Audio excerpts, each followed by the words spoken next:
বিসমিল্লাহির রহমানির রহিম। পরম করুণাময় ও অসীম দয়ালু আল্লাহর নামে শুরু। ومن أحسن قولا ممن دعا إلى الله وعمل صالحا وقال إنني من المسلمين وإذ بوأنا لإبراهيم مكان البيت ألا تشرك بي شيئا وطهر بيتي للطائفين والقائمين والركع السجود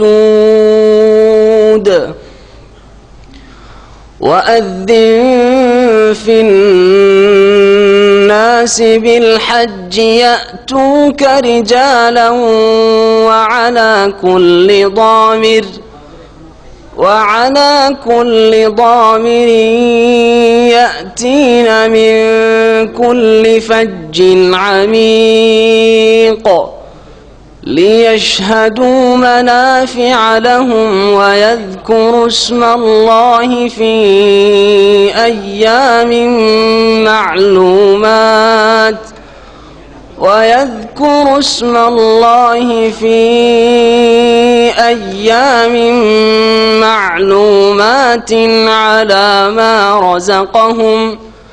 على ما رزقهم من بهيمة الأنعام فكلوا منها وأطعموا البائس الفقير ثم ليقضوا تفثهم وليوفوا نذورهم وليطوفوا بالبيت العتيق ذلك ومن يعظم حرمات الله فهو خير له عند ربه وأحلت لكم الأنعام إلا ما يتلى عليكم فاجتنبوا الرجس من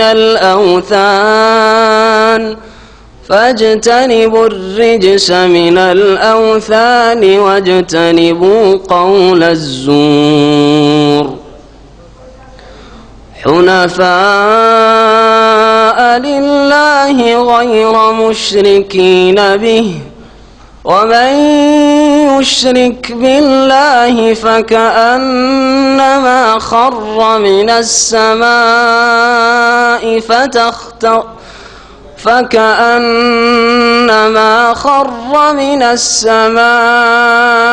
فتخطفه الطير أو تهوي به الريح في مكان سحيق ذلك ومن يعظم شعائر الله فإنها من تقوى القلوب لكم فيها منافع إلى أجل مسمى ثم محلها إلى البيت العتيق ولكل أمة جعلنا منسكا ليذكروا اسم الله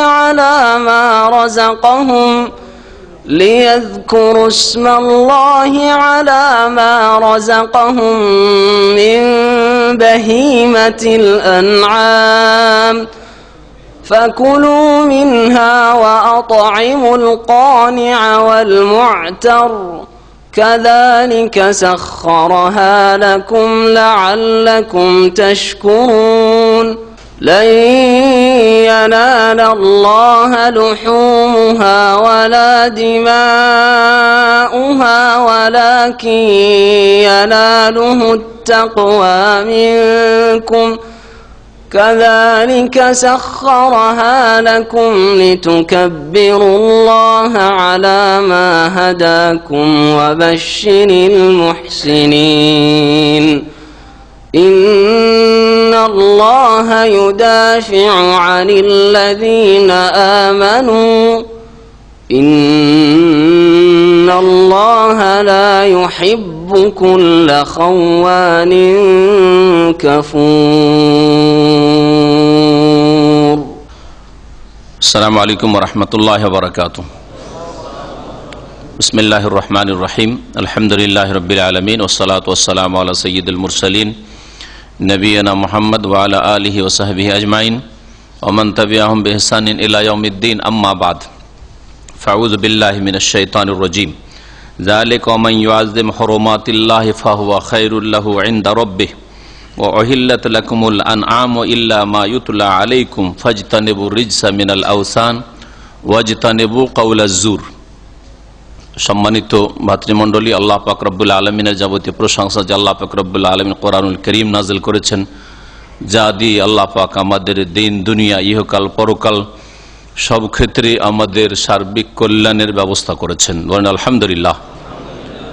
সালাত এবং সালাম নাজিল হয়ে মুহাম্মদ রাসূলুল্লাহ সাল্লাল্লাহু আলাইহি ওয়াসাল্লামের উপর, যার চরিত্র ছিল আল কোরআনুল করিমের বাস্তবায়ন করা, কোরআনের প্রতি আমল করা। আল্লাহ পাক আমাদের সকলকে কোরআনী জীবন গড়ার যেন তৌফিক দান করেন। ওহীর জীবন যেন আল্লাহ পাক রব্বুল আমাদের তৈরি করার তৌফিক দান করেন। আমাদের তাফসীর হবে সূরাতুল হজের আয়াত নম্বর 30 থেকে। এই আয়াতের আগের বেশ কয়েকটি আয়াতের সাথে সম্পর্ক আছে। বিশেষ করে আয়াত নম্বর 26 থেকে যে বিষয়বস্তু শুরু হয়েছে তা হচ্ছে ইব্রাহিম আলাইহিস সালামকে আল্লাহ পাক বাইতুল্লাহর স্থান চিহ্নিত করে দিলেন আর ঘর বানাতে বললেন। বাইতুল্লাহ কাবা খানা তৈরি হলো।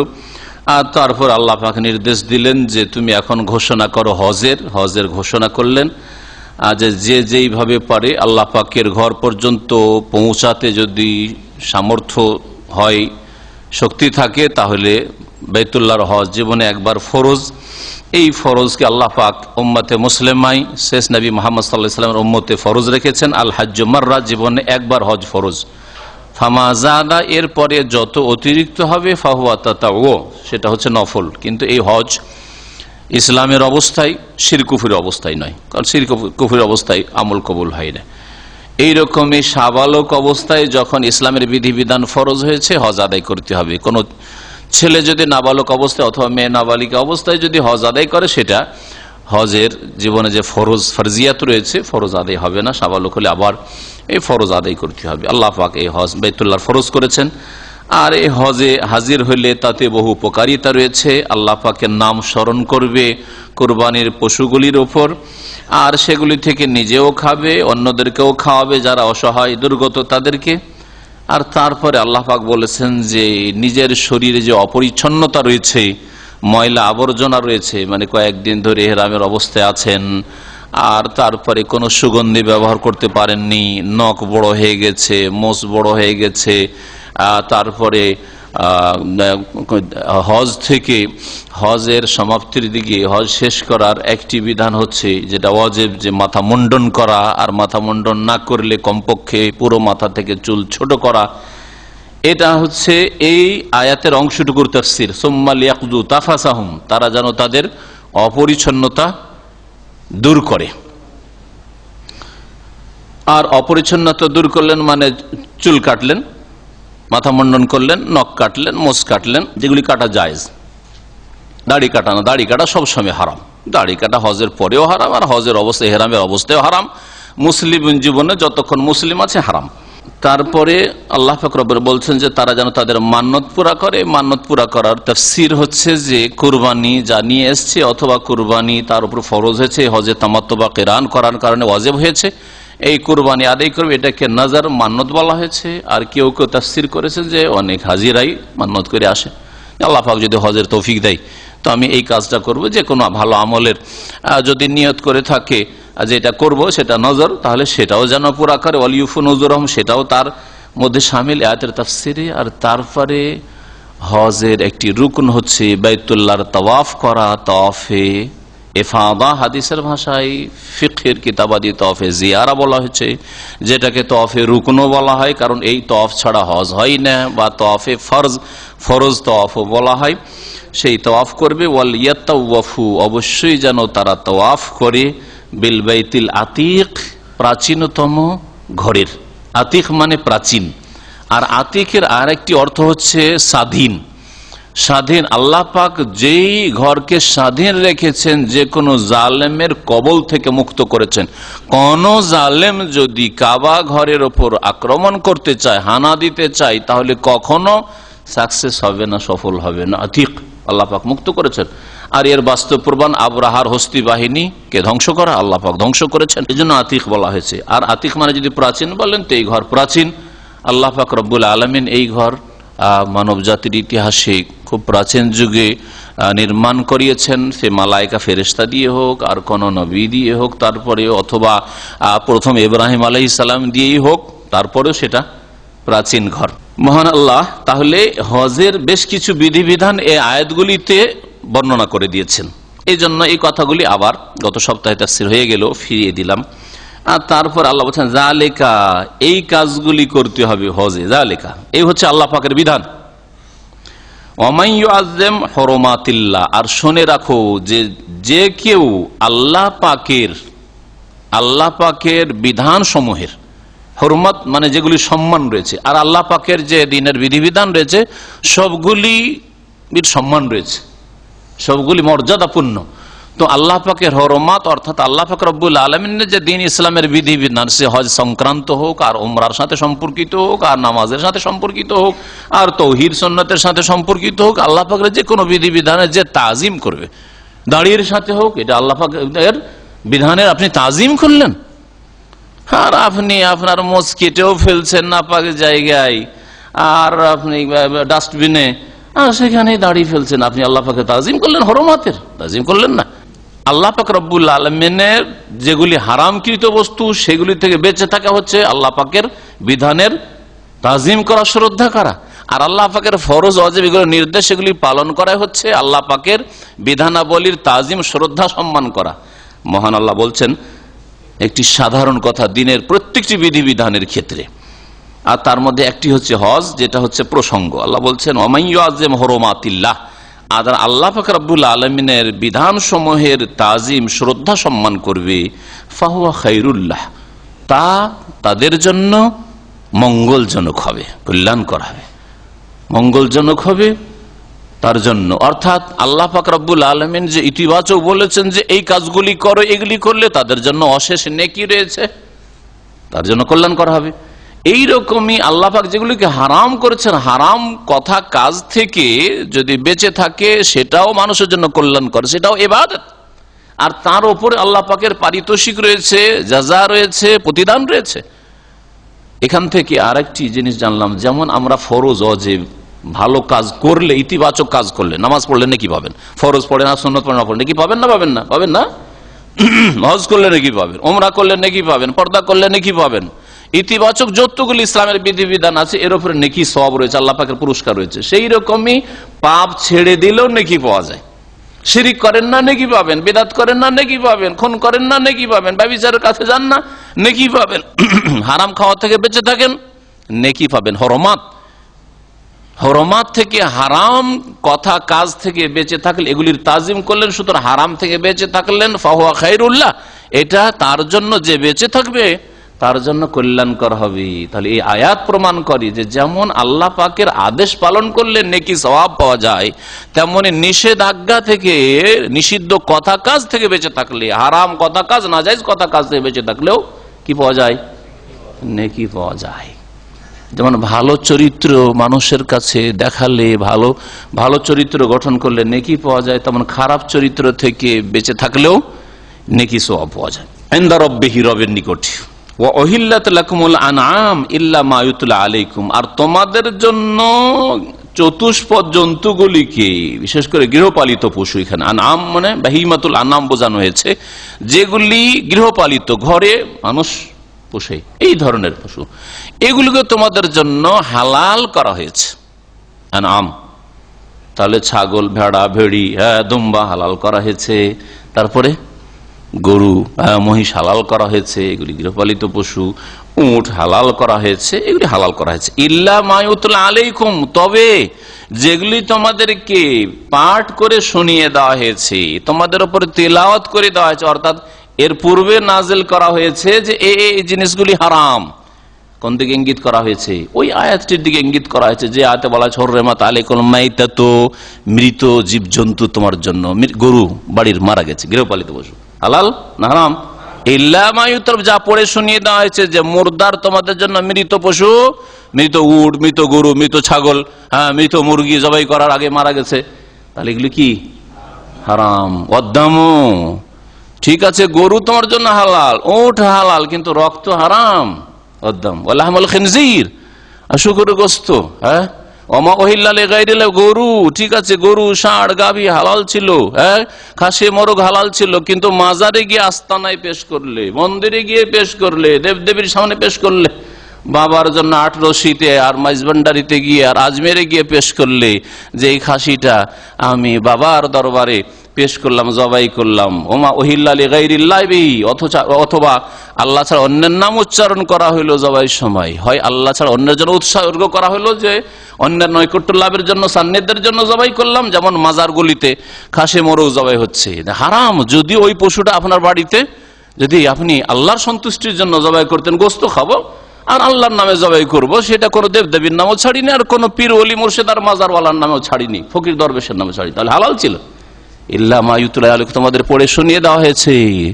তারপরে আল্লাহ পাক রব্বুল আলামিন আরো বিভিন্ন ওয়াল মুনখানিকাতু ওয়াল মাওকুযাতু ওয়াল মুতারাদ্দিয়াতু ওয়ান নাতিহাতু ওয়া মা কালাস সাবু ইল্লা মা যাক্কাইতুম ওয়া মা যুবিহা আলান নুসুব ইত্যাদি ইত্যাদি, আল্লাহ পাক রব্বুল এগুলিকে হারাম করেছেন, যদিও সেগুলি তোমাদের গৃহপালিত পশু।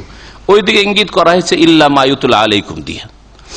এই আয়াত কোথায় রয়েছে বলতে পারেন? সূরা মায়েদার প্রথম দিকে, প্রথম, তৃতীয়, চতুর্থ আয়াত, এই দিকে এইগুলোতে রয়েছে। তো ওই আয়াতে তাফসীর বিস্তারিত পড়ে এগুলি হারাম। ফাজতানিবু রিজসা মিনাল আওসান, সুতরাং তোমরা দেবদেবীর অপবিত্রতা নাপাকি থেকে বেঁচে থাকো। আওসান, ওয়াসানের বহুবচন। ওয়াসান মানে আল্লাহ ছাড়া অন্য যে বস্তুর পূজা হয়, সেটা মূর্তি প্রতিমার আকারে হোক, অথবা কবর মাজারের আকারে হোক, আর গাছের আকারে হোক, আর গঙ্গা যমুনার আকারে হোক, যে কোনো আকারে হোক না কেন, এগুলো হচ্ছে ওয়াসান। আর সানাম শুধু মূর্তিকে বলা হয়। সানাম যার বহু বচন আসনাম। আল্লাহ পাক কোরআনে কারীমে আসনামের পূজা মানে মূর্তির পূজা কো শিরক কুফরি বলেছেন, হারাম বলেছেন, সবচেয়ে বড় অপরাধ। ওই রকমই যদি মূর্তি নাও হয়, সেটা কোনো মৃত ব্যক্তির পূজা হয়, কোনো জিনের পূজা হয়, সেটা আওসান। আল্লাহ বলছেন তোমরা এই শিরকের নাপাকি, আওসান আল্লাহ ছাড়া অন্যের পূজার নাপাকি, অপবিত্রতা, নোংরামি থেকে বেঁচে থাকো। এটা হচ্ছে সবচেয়ে বড় নোংরামি, কারণ এতে অন্তর নোংরা হয়ে যায় শিরক কুফরির মাধ্যমে।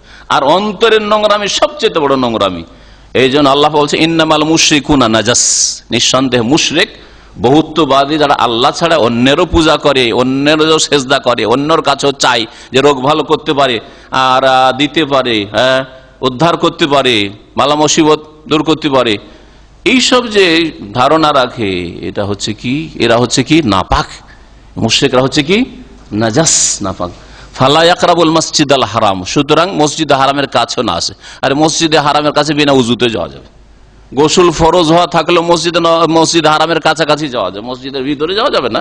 কিন্তু মসজিদ হারামের গেট পর্যন্ত আপনি গোসল ফরজ হয়ে আছে, স্বপ্নদোষ হয়ে আছে, তারপরে যেতে পারবেন না, পারবেন না, মাসলাই কোনো ইখতিলাফ নেই। কিন্তু কাফের মুশরিক, কাফের মুশরিক যেন হুদুদে হারাম 10-15 কিলো 20 কিলোমিটার দূরে কাবা ঘর থেকে আছে, ওখানে ওর বাইরে যেন থাকে। তাহলে কত বড় নাপাক চিন্তা করেন মুশরিক। মুশরিক বহুত্ববাদী, আল্লাহ ছাড়া অন্যকে সিজদা করে, অন্যকে ডাকে, আল্লাহর ভাগ অন্যকে দিতে, কত বড় নাপাক। এই অপবিত্রতা থেকে তোমরা বাঁচো। ওয়াজতানিবু কাউলা জুর, আর তোমরা বেঁচে থাকো মিথ্যা কথা থেকে। মিথ্যা কথা বলিও না। আর মিথ্যা কথার অন্তর্ভুক্ত অনেক কিছু রয়েছে। মিথ্যা কথা আল্লাহ পাকের ক্ষেত্রে হোক, আর রাসূলের শানে হোক, আর দ্বীনের বিষয়ে হোক, এগুলো হচ্ছে সবচেয়ে বড় অপরাধ, সবচেয়ে বড় মিথ্যা। কারণ আপনি ব্যক্তি জীবনে মিথ্যা বললেন একটা লোকের সাথে, হয়তো ওই লোকটারই ক্ষতি হলো, ওই লোকটা ধোঁকা খেয়ে গেল আপনার মিথ্যা কথায়। কিন্তু আল্লাহ সম্পর্কে যদি মিথ্যা কথা বলেন, আল্লাহর কোনো শরীক নেই, নিয়ন্ত্রণ একমাত্র আল্লাহ করেন, আর আপনি বলেন না না ওলিয়া উলিয়া গৌস কুতুব দেশকে ধরে থাকেন, গ্রামকে ধরে থাকেন, আর বালা মুসিবত থেকে রক্ষা করে থাকেন, তাহলে আপনি আল্লাহর তৌহিদকে ধ্বংস করে দিয়ে ধর্মকে শিরকে পরিণত করলেন। কত বড় অপরাধ করলেন আপনি। রাসূল সম্পর্কে যদি মিথ্যা কথা বলে, সবচেয়ে বড় অপরাধ। রাসূলুল্লাহ সাল্লাল্লাহু আলাইহি ওয়াসাল্লাম আল্লাহ পাকের রাসূল, আল্লাহর বিধান একমাত্র তার মাধ্যমে জানতে হবে। এই জন্য সব ক্ষেত্রে রাসূলের অনুসরণ করতে, ইত্তিবা করতে হবে, আর ইতাআত আনুগত্য করতে হবে।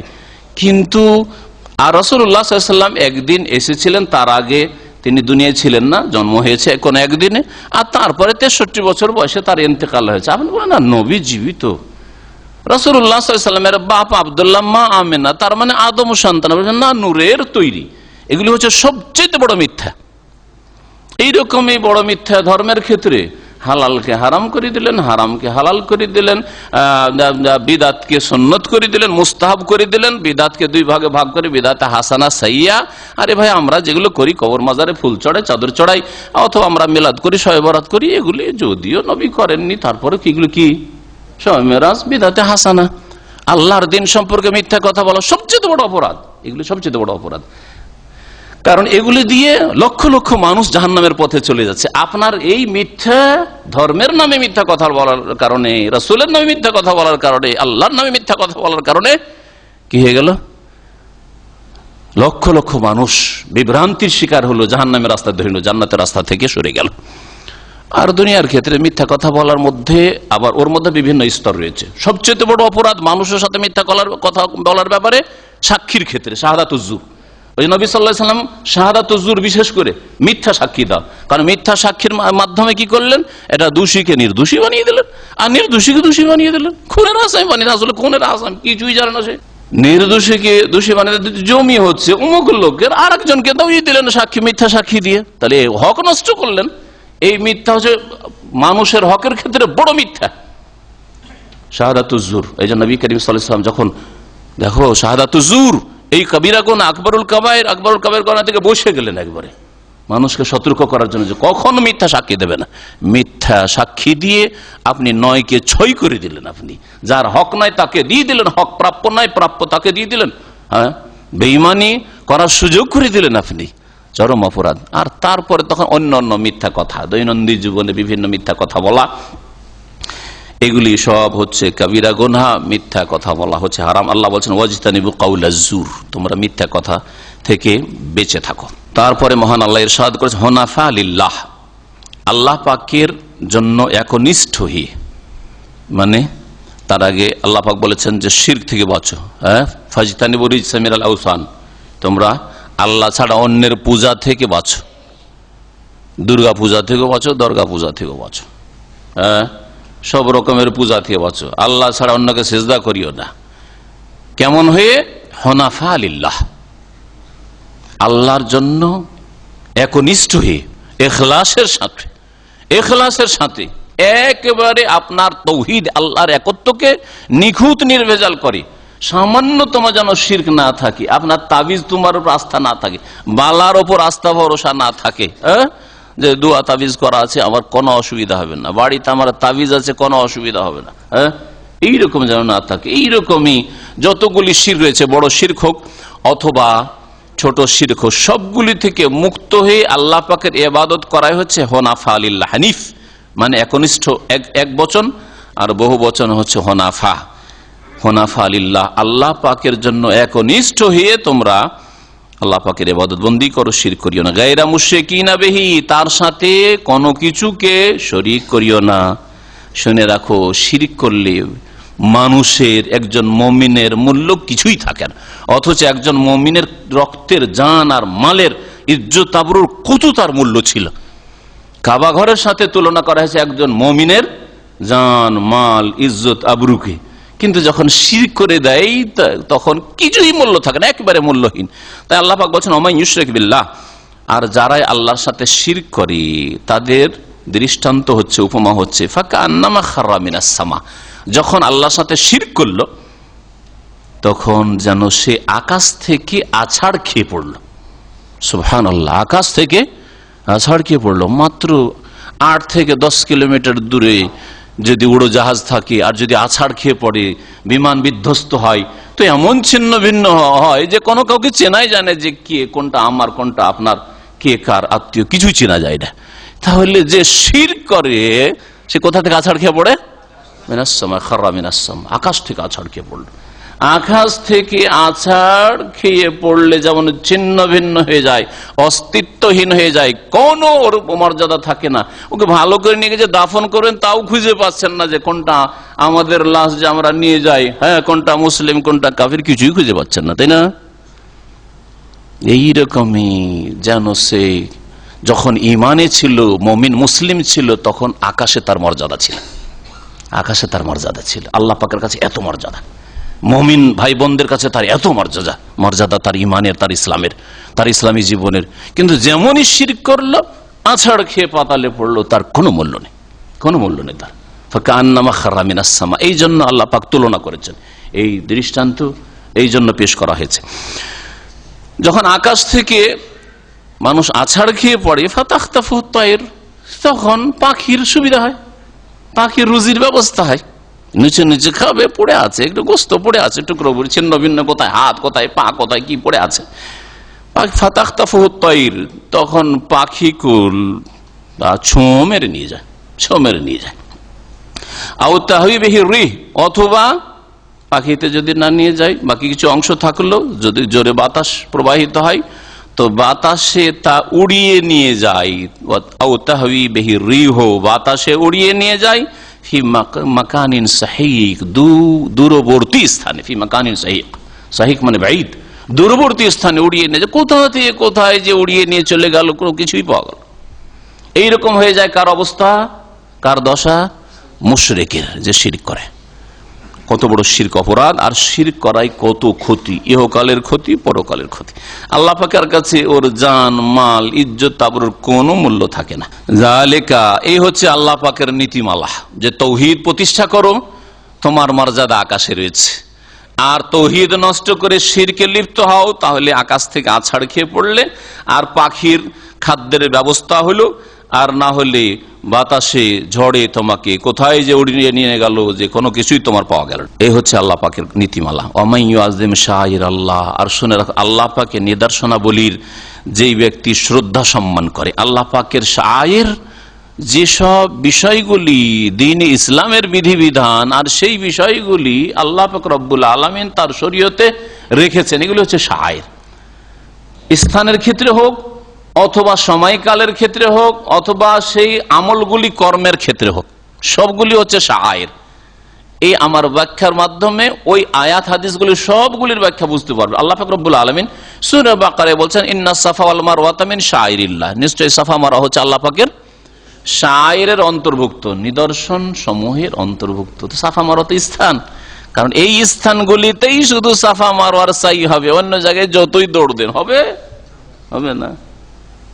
তাই স্থানের ক্ষেত্রে ওই রকমই কালের ক্ষেত্রে, হ্যাঁ, আপনার হজের মাসেই হজ হবে, হজের দিনগুলিতে হজ হবে, আরাফার দিন ছাড়া অন্য দিন হজ হবে না। তো আরাফার দিন 9 তারিখের হজ আল্লাহ পাকের শাইরা, বহু বচন শায়ের। ওই রকম কুরবানির দিনগুলিতে কুরবানি হবে 10, 11, 12, 13, 14 আইয়ামে তাশরিক, এইগুলি হচ্ছে আল্লাহ পাকের শায়ের জামানার ক্ষেত্রে।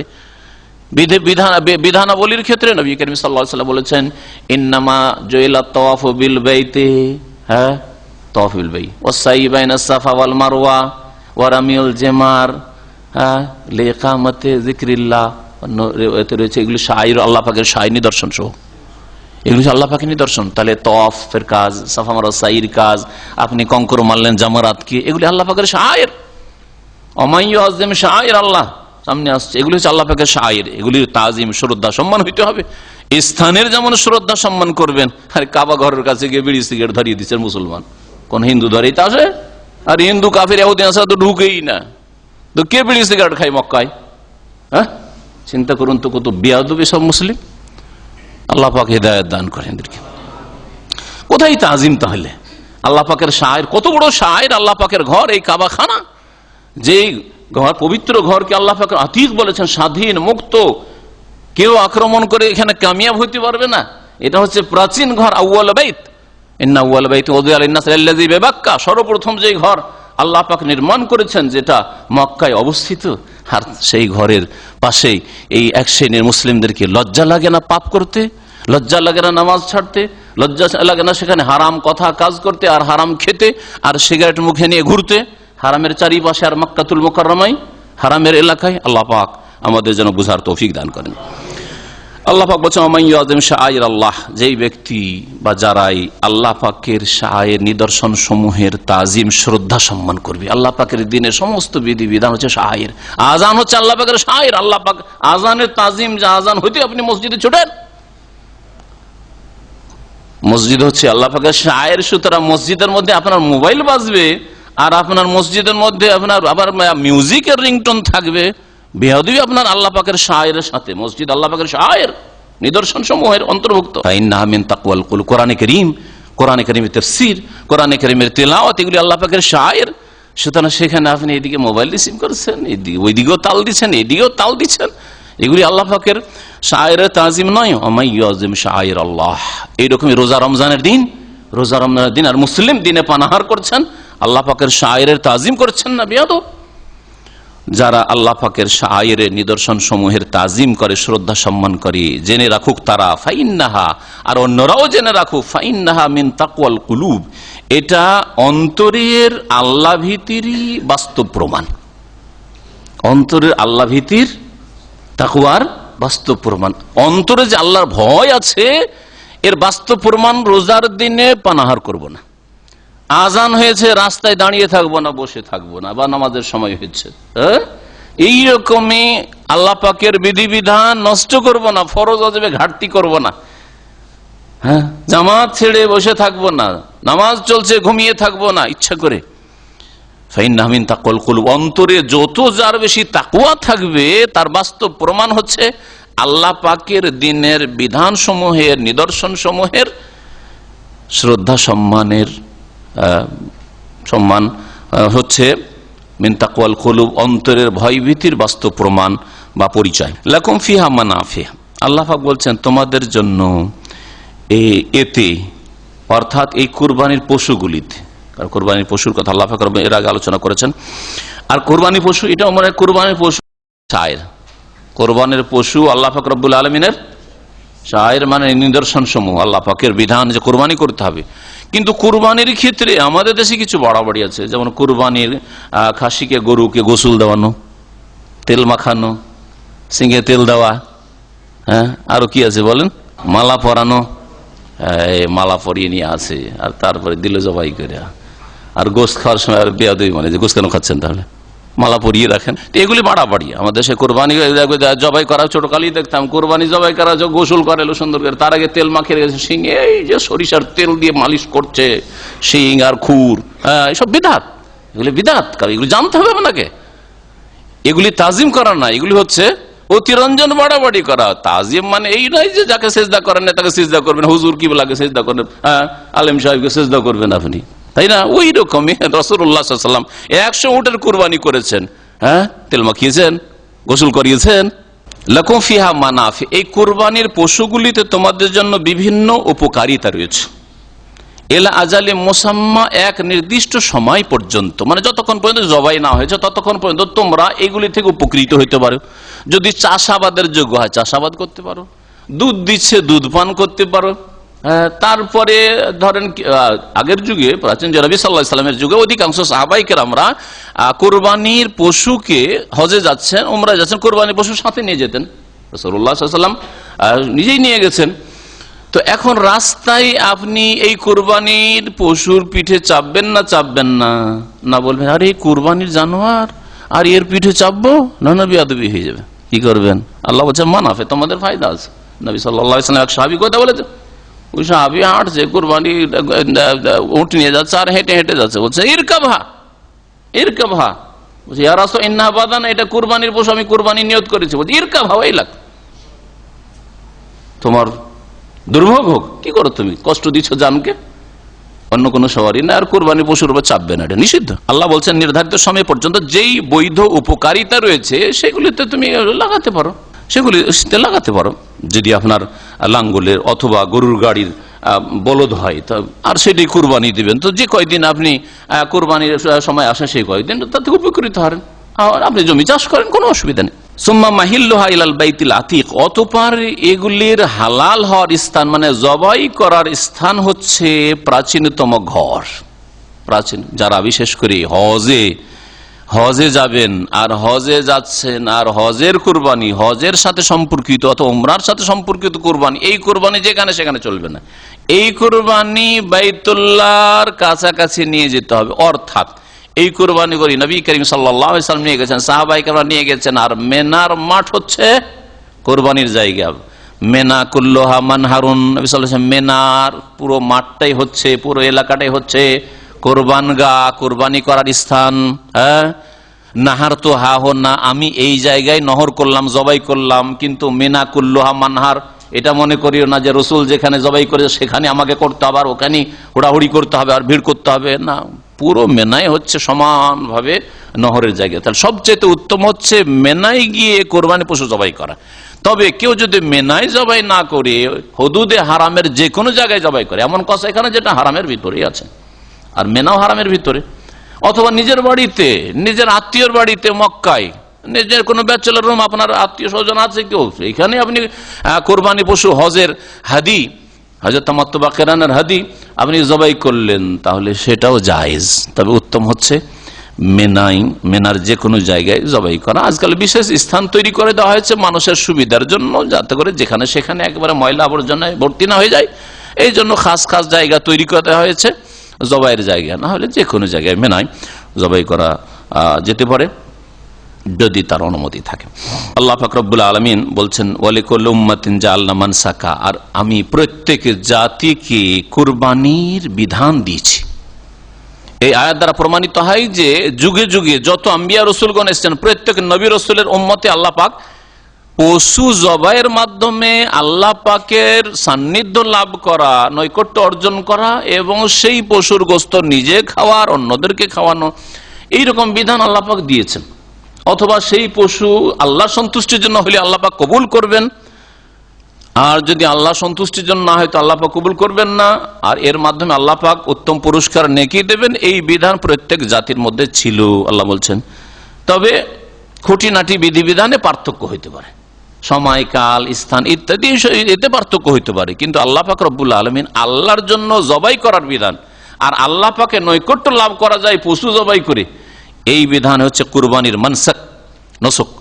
আল্লাহ পাক প্রত্যেক উম্মতকে দান করেছেন লিয়াযকুরু ইসমাল্লাহ, যাতে করে তারা আল্লাহ পাকের নাম স্মরণ করে, আলা মা রাযাকাহুম মিন বাহিমাতিল আনআম, ওই সব গৃহপালিত পশুর উপর যা তাদেরকে আল্লাহ পাক তাদের উপজীবিকা হিসাবে, রিজিক হিসাবে দান করেছেন।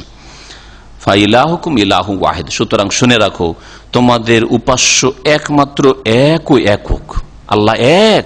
সুতরাং এক আল্লাহর জন্য জবাই হবে, দুর্গার জন্য জবাই হবে না, তেমনি দরগাতেও জবাই হবে না, গায়রুল্লাহর জন্য জবাই হবে না। আল্লাহ পাকে সন্তুষ্টির জন্য জবাই হবে, জিনকে সন্তুষ্ট খুশি করার জন্য।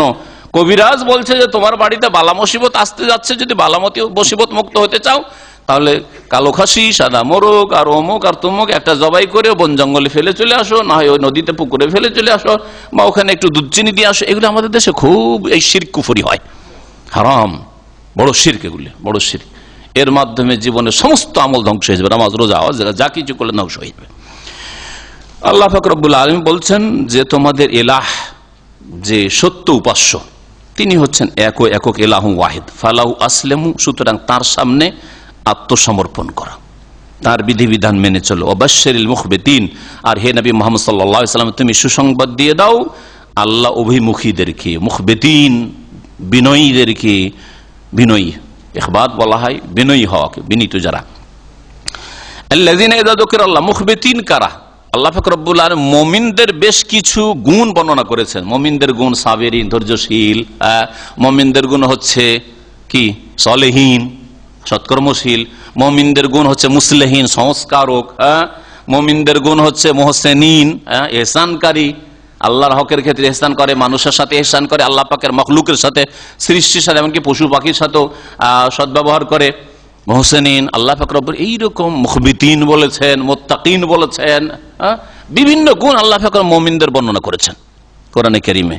তার একটি হচ্ছে মুখবিতিন, যারা বিনীত, আল্লাহ পাকের সামনে যারা বিনয়ী, তাদেরকে তুমি সুসংবাদ দিয়ে দাও, জান্নাতের সুসংবাদ, ইহকাল পরকালে সার্বিক কল্যাণের সুসংবাদ।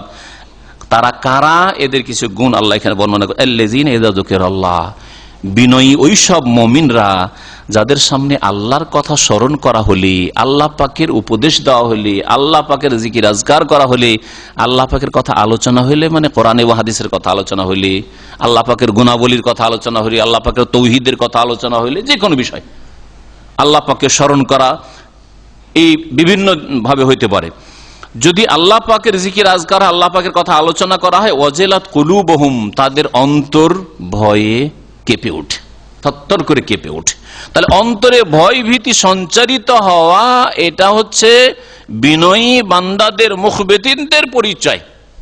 শুধু সিম্পল মুসলিমদের পরিচয় না। মুসলিম কিন্তু কত জাহান্নামের কথা শুনে, কত জান্নাতের কথা শুনে, কবর আযাবের কথা শুনে, আল্লাহ পাকের ওয়াদার কথা শুনে, আল্লাহ পাকের শাস্তির কথা শুনে, আল্লাহ পাকের নিয়ামত কত আল্লাহ পাক দিয়ে রেখেছে শুনে, কখনো অন্তর নম্র হয় না, আর কখনো অন্তর ভয়ে কেঁপে ওঠে না যে হায় আল্লাহ কি করলাম, কত সময় নষ্ট করলাম, আর কত আল্লাহ পাকের ফরজ ওয়াজিব নষ্ট করলাম, গুনাহ করলাম, তওবা করি, সংশোধন করি। যদি না হয় তাহলে বোঝা গেল যে এরা মুখবিতিন, সত্যিকার অর্থে এরা বিনয়ী বান্দা নয়।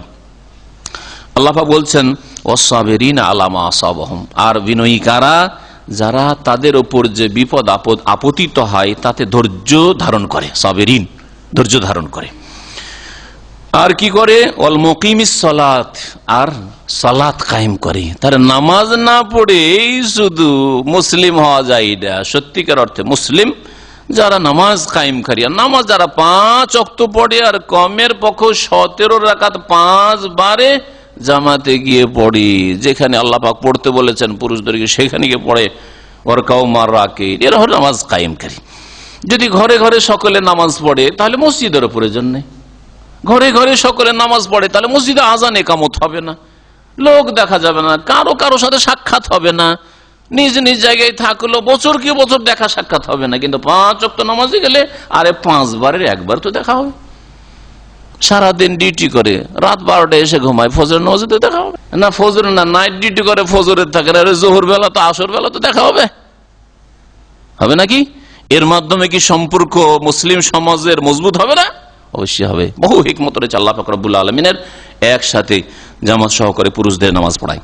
এরা হচ্ছে নামাজ কায়েমকারী। ওমিম্মা রাযাকনাহুম ইউনফিকুন, আর যা তাদেরকে আমি উপজীবিকা দিয়েছি তা থেকে তারা ব্যয় করে, খরচ করে। অর্থাৎ ফরজ খরচ করা হয়েছে, যাকাত দেওয়া, অথবা যেই সব খরচ খরচা করা ফরজ করেছেন, আপনার স্ত্রীর খরচ দেওয়া, বাপ মায়ের খরচ দেওয়া, ছেলে মেয়ের খরচ দেওয়া, নাবালক ভাই বোনদের খরচ দেওয়া, আপনার ভাতিজা আছে, ভাগ্নে আছে, এতিম হয়েছে, আপনার বোন চাকরি করে খাওয়াবে না, আপনাকে খাওয়াইতে হবে, অথবা আপনার সে ভাবি আছে, সে চাকরি করে খাওয়াবে না ভিক্ষা করে খাওয়াবে না, আপনারও ফরজ রয়েছে। এইরকম বহু ফরজ দায়িত্ব রয়েছে, এই ক্ষেত্রেও ব্যয় করে। শুধু যাকাত দিয়ে মুক্তি পাওয়া যাবে না, আর শুধু স্ত্রী আর ছেলে মেয়েকে খাওয়িয়ে আর বাপ মাকে খাওয়িয়ে মুক্তি পাওয়া যাবে না। এই সমস্ত আল্লাহ পাক যা ফরজ করেছেন খরচ করা অবশ্যই ওখানে খরচ করতে হবে। এইরকম মসজিদ কায়েম করে, এটা ফরজ খরচ। একটা গ্রামে মসজিদ লাগবে আর আপনাদের চাঁদা দিয়ে তৈরি হবে, বাইরে থেকে কেউ যদি ফ্রিতে একটা মসজিদ তৈরি করে দেয় তো হইলো, আর না হইলো হইলো না, এটা চলবে না। ফরজ খরচ, এটা সুন্নত মুস্তাহাব নাই,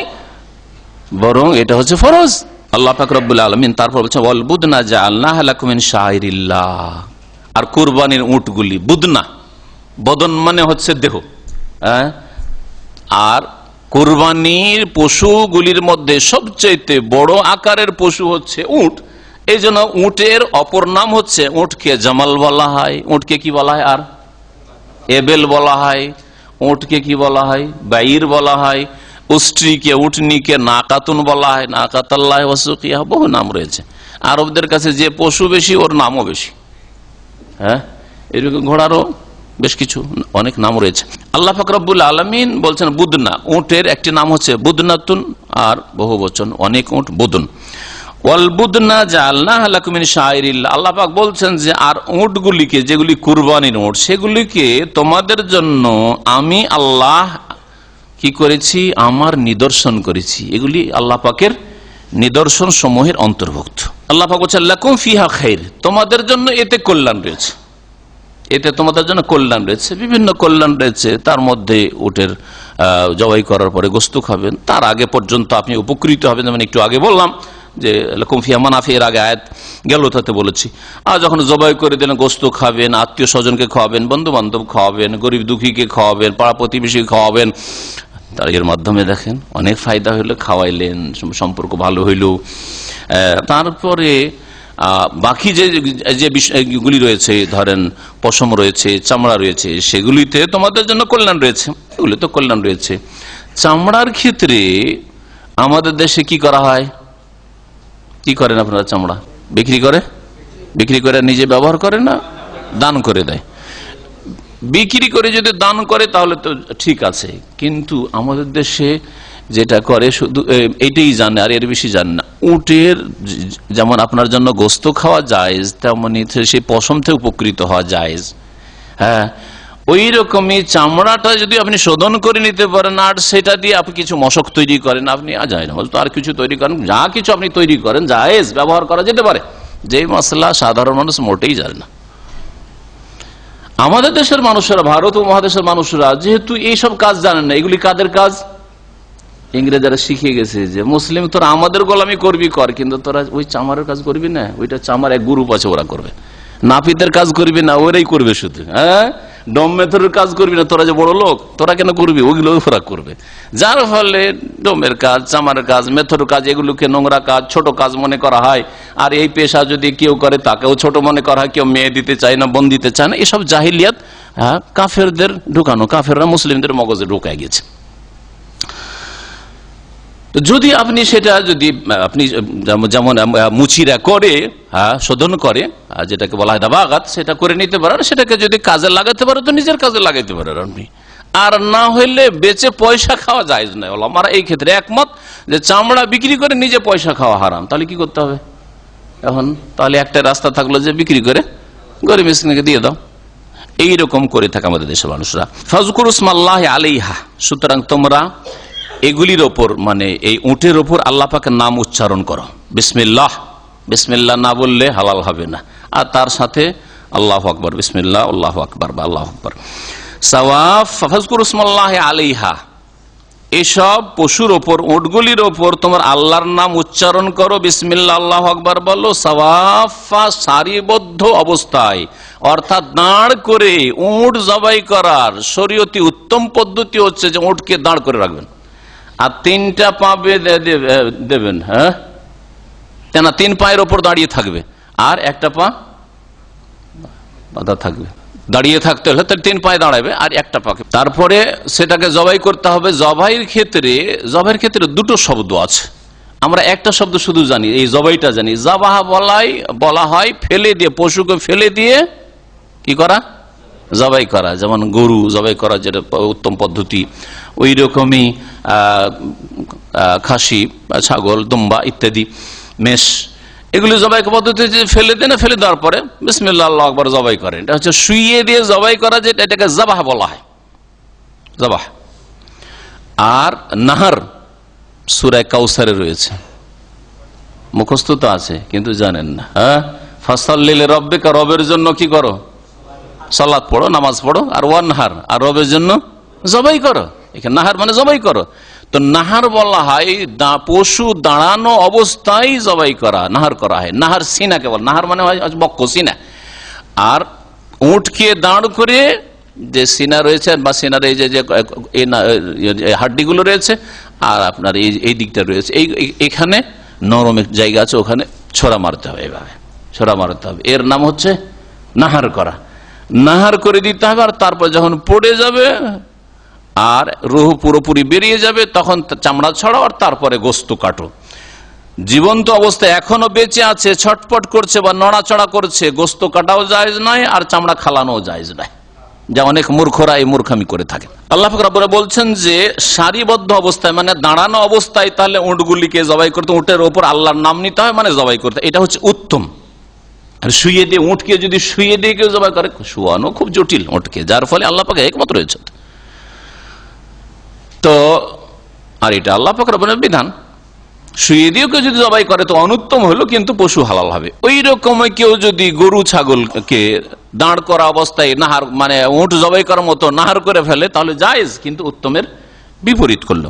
ফায়জা ওয়াজাবাত জুনুবহা, আর তারপরে যখন সেই পশুগুলি, কুরবানির পশুগুলি বা যে কোনো পশু জবাই করছে, যখন কাত হয়ে পড়ে যাবে, ওয়াজাবাত মানে সাকাতাত, ওয়াজাবা মানে পড়ে যাওয়া, যখন পড়ে যাবে, জুনুবহা মানে কাত হয়ে, একদিকে কাত হয়ে পড়বে, ফাকুলু মিনহা, আর যখন রূহ বেরিয়ে যাবে তখন তা থেকে খাও, মানে গোশত খাও, নিজেরা খাও। ওয়াতেমুল কানে ওয়াল মুতার, আর খাওয়াও, খেতে দাও কাকে? আল কানে, এমন ব্যক্তিকে যারা ভিক্ষা করে না, বরং নিজের কাছে যা অল্প আছে তাতে পরিতুষ্ট। আল কানে, যারা ধৈর্যশীল, পরিতুষ্ট, তাদেরকে খেতে দাও। অভাবী গ্রামের, কিন্তু লজ্জায় কারো কাছে হাত পাতে না, চাই না, কোরবানি করতে পারে না, কিন্তু কারো কাছে চাইতেও যাবে না, না খেয়ে থাকলো। এইরকম লোকেরা আসলে বেশি হক রাখে, এরাই বেশি হক রাখে, তাদের নাম আল্লাহ পাক আগে উল্লেখ করেছেন, এদেরকে খেতে দাও। ওয়াল মুতার, আর এমন লোকদেরকে খেতে দাও যারা কি করে? যাচ্চা করে, ভিক্ষুক, যাচ্চা করা ভিক্ষুক, চেয়ে থাকে, বাড়ি বাড়ি আসে আর বলছে তোমাদের বাড়ি কোরবানি হয়েছে, একটু আল্লাহর রাস্তে দাও, কোরবানির গোশত দাও। হ্যাঁ, তোমাদের গরু হয়েছে, আমার হয়নি, গরুর গোশত দাও। তোমাদের খাসি হয়েছে, একটু খাসির গোশত দাও। ভিক্ষুকেরা যারা চেয়ে বেড়ায় তাদেরকেও খেতে দাও। তাহলে আল্লাহ পাক রব্বুল আলামিন যারা অভাবী তাদেরকে দুই ভাগে ভাগ করলেন। এক অভাবী ধৈর্যশীল, আর নিজের কাছে যা আছে তাতে পরিতুষ্ট, সন্তুষ্ট, কারো কাছে চাইতে যায় না, লজ্জা করে। ইয়াহসাবুহুমুল জাহিলু আগনিয়া মিনাত তাআফফুফ, সূরা বাকারা একটি আয়াতে ইরশাদ করেছেন যে আসল হকদার তো এই লোকেরা যারা অভাব আছে কিন্তু লজ্জায় চাই না।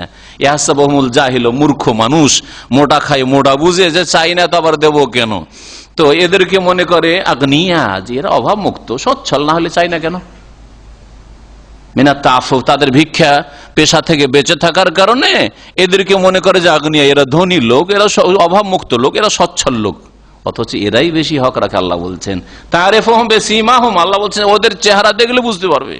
সারাদিন খাইনি, হয়তো ছেলে মেয়ে খেতে পায়নি, অভাবে আছে, কিন্তু কাউকে বলে না। তারিফুহুম বিসীমাহুম লা ইয়াসআলুনা আন-নাস ইলহাফা, মানুষের কাছে পিড়াপিড়ি করে চাই না, দিতেই হবে, দিতেই হবে। আজকাল ভিক্ষুকদেরকে দেখবেন, আর এক শ্রেণীর মহিলা ভিক্ষুক হয়েছে, এমন চাইতে শুরু করলো, যদি দেখে যে রূপ চেহারা আপনার মাশাআল্লাহ, দাড়ি টাড়ি আছে, টুপি আছে, তো মনে করি এর কাছে অনেক কিছুই পাওয়া যাবে, এই চাওয়া শুরু করলো। আপনি হেঁটে যাচ্ছেন, পিছনে পিছনে দৌড় দিচ্ছে, আরে কাপড় ধরে টানতে লাগে, দেখেছেন না? দেখেন নাই? কাপড় ধরে টানতে লাগে, মনে করেছে যে কিছু কিছু না, এটা একটা কাপড় ধরে টানলে হয়তো দিয়ে দিবে। কিন্তু এদের চাইতে বেশি হক রাখে ওই আপনার গ্রামের ওই লোকেরা, যাদেরকে চেনেন ব্যক্তিগত, আপনার এলাকার মানুষ, ওই লোকেরা, অথবা আপনার আশেপাশে যেখানে আপনি আছেন, এখানে প্রবাসে অভাবী লোক, জানেন যে এরা আসলে খেতে পায় না, কিন্তু কখনো চাইবে না, ওরা বেশি হক রাখে। আল্লাহ পাক রব্বুনা বলছেন কাযালিকা সাখখারনাহা লাকুম, এইভাবে এত বড় বড় পশুকে তোমাদের অধীনস্থ করে দিয়েছি, তোমাদের আয়ত্তে করে দিয়েছি। আল্লাহ যদি ক্ষমতা না দিতেন তো কে জবাই করে তো বড় পশু? যেই পশুর পিঠের ওপর থেকে, উটের বদ স্বভাব একটা আছে, উটের পিঠের ওপর থেকে যদি আছাড় খেয়ে আল্লাহ না করে কেউ পড়ে যায় তো আর বাঁচতে দেবে না, সাথে সাথে মাথার উপরে একটা পা রাখবে আর একেবারে মাথার মগজকে চূর্ণ বিচূর্ণ করতে হবে। এটা হচ্ছে উটের খারাপ চরিত্র। হতে পারে এই হিকমতের জন্য। উট হচ্ছে বিদ্বেষী পশু, আরো মনে রাখবে, উটের মধ্যে একটা খারাপ গুণ আর আছে, বিদ্বেষী পশু। দীর্ঘদিন অন্তরে বিদ্বেষ আর শত্রুতা ধরে রাখতে পারে। মানুষের মধ্যে কিছু এরকম স্বভাবের আছে, একবার যদি কোনো একটা কথা হয়ে গিয়েছে, আরে 10 বছর হয়ে গেছে, তারপর বলেনি, আরে কত ওর কাছে ক্ষমা চেয়েছেন, সালাম দোয়া করছেন, দাওয়াত খাওয়াচ্ছেন, তারপরে বলে না, আরে একে যতই খাওয়াই ওকে বলি, শত্রু আমার, বলবেন না। উটের চরিত্র, বুঝতে পারছেন না? আজ আর অন্তরে আসলো, কষ্ট পেলো, একটু কিছু হয়েছে, সাথে সাথে বের করে দিল, রাতে ঘুমাবার আগে অন্তর থেকে একবার অন্তরকে খালি করে দিল, আরামে ঘুম আসবে, হিংসা নেই, বিদ্বেষ নেই, শত্রুতা নেই, আরামে ঘুম আসছে, কোনো কষ্ট নেই মনে। আলহামদুলিল্লাহ, তাই না? আল্লাহ যেন আমাদেরকে এইরকম অন্তরের হত তৌফিক দান করেন।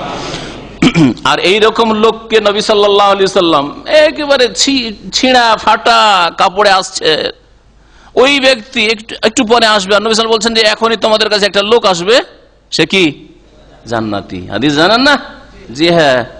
লোকের অবাক, আরে আর অন্য কোন সাহাবীর কথা বলছে না, কার কথা বলছে? দেখি দেখি সবাই তাকিয়ে আছে, এখনই আসবে, এখনই আসবে। লোকটা আসছে, অপরিচিত সাধারণ মানুষ, আর সে এমন কোন প্রখ্যাত আশরা মুবাশশারাও নয়, আর একবারে বদর উহুদে হাজির হয়েছে এইরকম প্রখ্যাত সাহাবী, ওই রকমও নয় কি ব্যাপার কি ব্যাপার। ওর বাড়িতে এক সাহাবি গিয়ে থাকলেন, কিছুই তো বেশি কিছু ইবাদতে দেখতে পাই না, তাহলে আমি যে আব্দুল্লাহ বিন উমর এই কাজ করেছিলেন, আপনার বাড়ি 3 দিন ধরে থাকলাম না, তাহাজ্জুদ দেখলাম লম্বা, না এমন কোন কিছু দেখলাম, তো আপনাকে কেন জান্নাতি বললেন?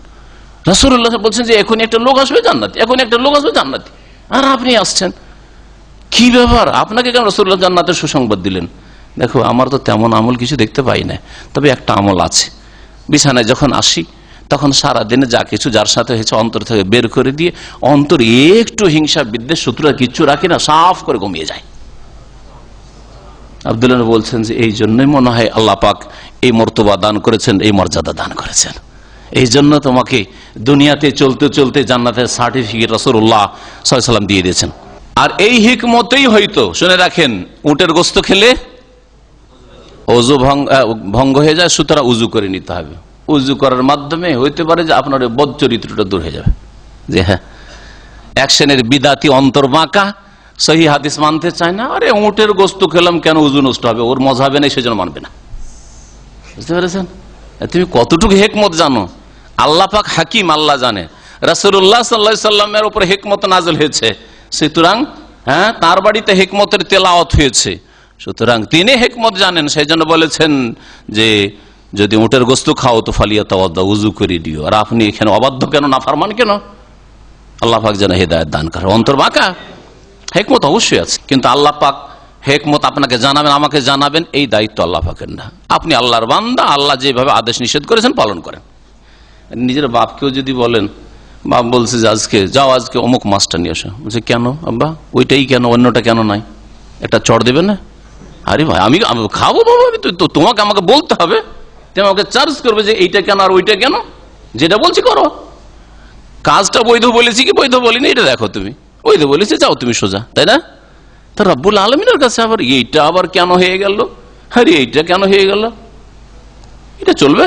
তাহলে একটা যদি কাফের যদি বলে যে তোমাদের বায়ু সরছে কোন জায়গা থেকে, আর আবার ধুইছো হাত পা দিয়ে উজু করছো, তাহলে এর জবাব কি দেবেন? তো আপনি তো ওই চরিত্রের লোক, যে উটের গোশত খেলে উজু মানে না, সে তো এটাও বলতে পারে যে বায়ু বেরোলো কোন জায়গা থেকে, আর ওই জায়গায় না ধুইছে হাত মুখ আর উজু করছে, কেমন কথা হইলো, তাই না? এরকমই করবেন নাকি কাফেরদের মতো? আল্লাহ পাক রব্বুল আলামিন তাহলে কুরবানির গোশত নিজেকেও খেতে বলেছে, নিজেরাও খাও, যারা কুরবানি করবে, আর যারা চাইতে আসে না কিন্তু অভাবী তাদেরকেও খাও, তার মধ্যে বন্ধু বান্ধব আছে, আত্মীয় স্বজন আছে, বংশধর আছে, তাদেরকেও খাও, পাড়া প্রতিবেশী আছে, আর যারা ভিক্ষা করে তাদেরকেও খাওয়াও, সকলকে খাওয়াইতে হবে। এইভাবেই এইরকম বড় বড় পশুকে তোমাদের আয়ত্ত করে দিয়েছি, তোমাদের অধীনে করে দিয়েছি, যাতে করে তোমরা আল্লাহ পাকের শুকরগুজার হও। এই আয়াত থেকে কিছু কিছু ওলামারা এখন নিয়েছেন, যেই ফতোয়া আমাদের দেশে চলছে, সেটা হচ্ছে কুরবানির গোশতকে 3 ভাগ করতে হবে। কুরবানির গোশতকে 3 ভাগ করতে হবে, কিন্তু আল্লাহ কি স্পষ্ট বলেছেন যে 3 ভাগ? নবী করিম সাল্লাল্লাহু আলাইহি ওয়াসাল্লামের এমন কোন হাদিস আছে যে 3 ভাগ করতে হবে? নবী করিম সাল্লাল্লাহু আলাইহি ওয়াসাল্লাম তোমরা নিজেরা খাও আর অন্যদেরকে খাওয়াও বলেছেন। হ্যাঁ, এখন অন্যদেরকে খাওয়াবো, তখন কিছু আলেমরা এইরকম চিন্তা ভাবনা করলো যে তাহলে অন্যদের মধ্যে 2 রকম, কিছু সচ্ছল লোক মানে আত্মীয় স্বজন বা বন্ধু বান্ধব, একটা ভাগ হয়ে গেল, আর কিছু গরিব দুঃখী আছে, অভাবী ভিক্ষুক আছে, ওদেরকে দিতে হবে, তার 1 ভাগ হয়ে গেল, আর 1 ভাগ আমরা খাবো, তাহলে 3 ভাগ করে দাও। এইখান থেকে এইভাবে তারা 3 ভাগের ইস্তেমবাদ করেছে। আর একদল বলছে 3 ভাগ না 2 ভাগ, কিছু ফোকারা বলছে 2 ভাগ। আল্লাহ বলছে খাও আর খাওয়াও, তাহলে 1 ভাগ রেখে নাও নিজে অর্ধেক, আর অর্ধেকটা খাওয়াও সচ্ছলদের, কিছু খাও, আত্মীয় স্বজন আর বন্ধু বান্ধব খাওয়া, আর কিছু ওর থেকে কিছু গরিব দুঃখীকে খাওয়াও, এইভাবে বলেছে। এইগুলি হচ্ছে মানুষ ওলামায়ে কেরামদের ফতুয়া, এগুলি কোনো সুনিশ্চিত কোরআন এবং হাদিসের অকাট্য কথা নয়। এই জন্য প্রয়োজনের তাগিদে কম বেশি করা যেতে পারে, আর এইরকম ভাগ করতে হবে, এটা কোনো স্পষ্ট বিষয় নয়। এই ক্ষেত্রে আপনার বাড়িতেই প্রয়োজন বেশি রয়েছে, বেশি রাখতে পারেন।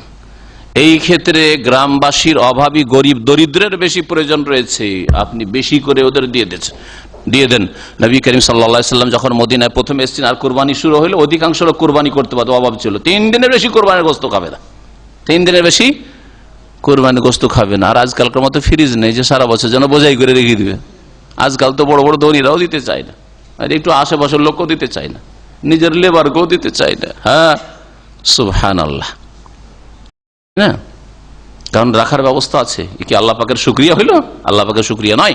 আল্লাহ পাকের শুকরিয়া হচ্ছে নিজে খাও, অন্যদেরকে খাও। 3 দিনের বেশি খাবে না যদি অভাব থাকে। নবী সাল্লাল্লাহু আলাইহি ওয়াসাল্লাম বলেন, যখন সচ্ছলতা আসলো আর অধিকাংশ লোক মদিনার কুরবানি করা শুরু করলো, দেখো কোন তো নাহাই তো কুম, তোমাদেরকে নিষেধ করতাম এই কুরবানির গোশত খেতে, ফাওকা সালাসাত আইয়াম, 3 দিনের বেশি, ফাকুলু মা বাদা লাকুম, এখন যতদিন ইচ্ছা খাও, অসুবিধা নেই। কারণ সবার ঘরে কুরবানি গোশত যখন হচ্ছে তখন রেখে যদি 10 দিন 15 দিন 20 দিন খাওয়া অসুবিধা নেই। কিন্তু সারা বছর ধরে খাবেন আর একটু বা অন্যের হক মোটেই রাখবেন না আপনি, পাড়া প্রতিবেশীর হক নেই, আত্মীয় স্বজনদের হক নেই, তাদেরকেও একবার খাওয়ালেন না, আর আপনি গরিব মিসকিনকেও দিলেন না। আমাদের দেশের কুরবানির গোশত গরিব মিসকিনকে যে দেয় সেটা এক হাস্যকর। আমাকে তো ছোটতে হাসি লাগতো দেখে, 2টো করে গোশত, 2টো টুকরো। এই আরবিদের টুকরো হলে তো অনেক পাওয়া যায়, তাই না? বাঙালি টুকরো এত বড় বড় 2টো টুকরো দিয়ে পাঠিয়েছে। তা আমি বলতাম, আমার আম্মাকে বলতাম, আব্বাকে বলতাম যে 2টো দিয়ে লাভটা কি, 2টা গোশত দিয়ে পাঠিয়েছে, 2টাই বড় টুকরো। আমি বলতাম এই 2টো আমি দিতে যাবো না, আমাদেরকে দিতে পাঠাতাম, 2টো না 4টা দেন, যারা 2টো দিয়েছে বেশি করে 4টা দেন আমাকে, তাহলে আমি দিতে যাবো, কম সময় এইভাবে দেবো না।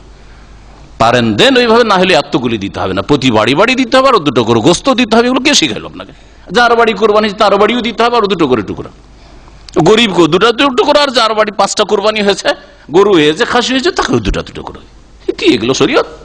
মোটেই না, এগুলো প্রচলিত বিধাত, এগুলো তরিকা না, ইসলামিক তরিকা না। কোরবানি 3 ভাগ করতে হবে এটা কোনো সুনিশ্চিত বিষয় নয়। এটা এই আয়াত থেকে এক ধরনের ইস্তেমবাত, হ্যাঁ, যদি করতে পারে, না করে নাও করতে পারে, 2 ভাগ করতে পারে, আবার বেশি নিজে রাখতে পারে, বেশি গরিবদের দিয়ে দিতে পারে, বেশি আত্মীয় স্বজন, অনেক বেশি লোকজন অনেক হয়ে গেছে, খাওয়িয়ে দিতে পারে, বেশি গরিব নেই, তো এতে কম বেশি করলে কোনো অসুবিধা নেই, কারণ এটা এমন কোনো বিষয় নয় যেটা স্পষ্ট। আল্লাহ পাক রব্বুল আলামিন কুরবানি সম্পর্কে বলছেন, সে হাজিদের কুরবানি হোক যেটাকে হাদি বলা হয়, অথবা বাড়ির কুরবানি হোক যেটাকে উযহিয়া বলা হয়, উযহিয়া বা ওখান থেকে ঈদুল আজহা, আযাহি, 2 ক্ষেত্রে আল্লাহ পাক বলছেন যে কুরবানির রক্ত, কুরবানির পশুর রক্ত, গোশত এগুলি আল্লাহর কাছে পৌঁছে না। আল্লাহর কাছে কোনটা পৌঁছে? তোমার অন্তরে আল্লাহর কতটা ভয় ভীতি আছে, আল্লাহকে কতটা ভালোবাসো, আল্লাহর দিনের বিধিবিধান ফরজ ইবাদত বন্দি কতটা ভালোবাসো, গুনাহ থেকে কতটা অন্তরে ঘৃণা আছে, এগুলি আল্লাহর কাছে পৌঁছে। কি অন্তর নিয়ে তুমি কুরবানি করেছো লোক দেখানো? 1 লাখ টাকা দিয়ে একবারে গরু কিনবো যাতে করে এলাকার লোক জানা যায় 1 লাখ টাকা দিয়ে কুরবানি গরু কিনেছে, এতে ইখলাস আছে নাকি?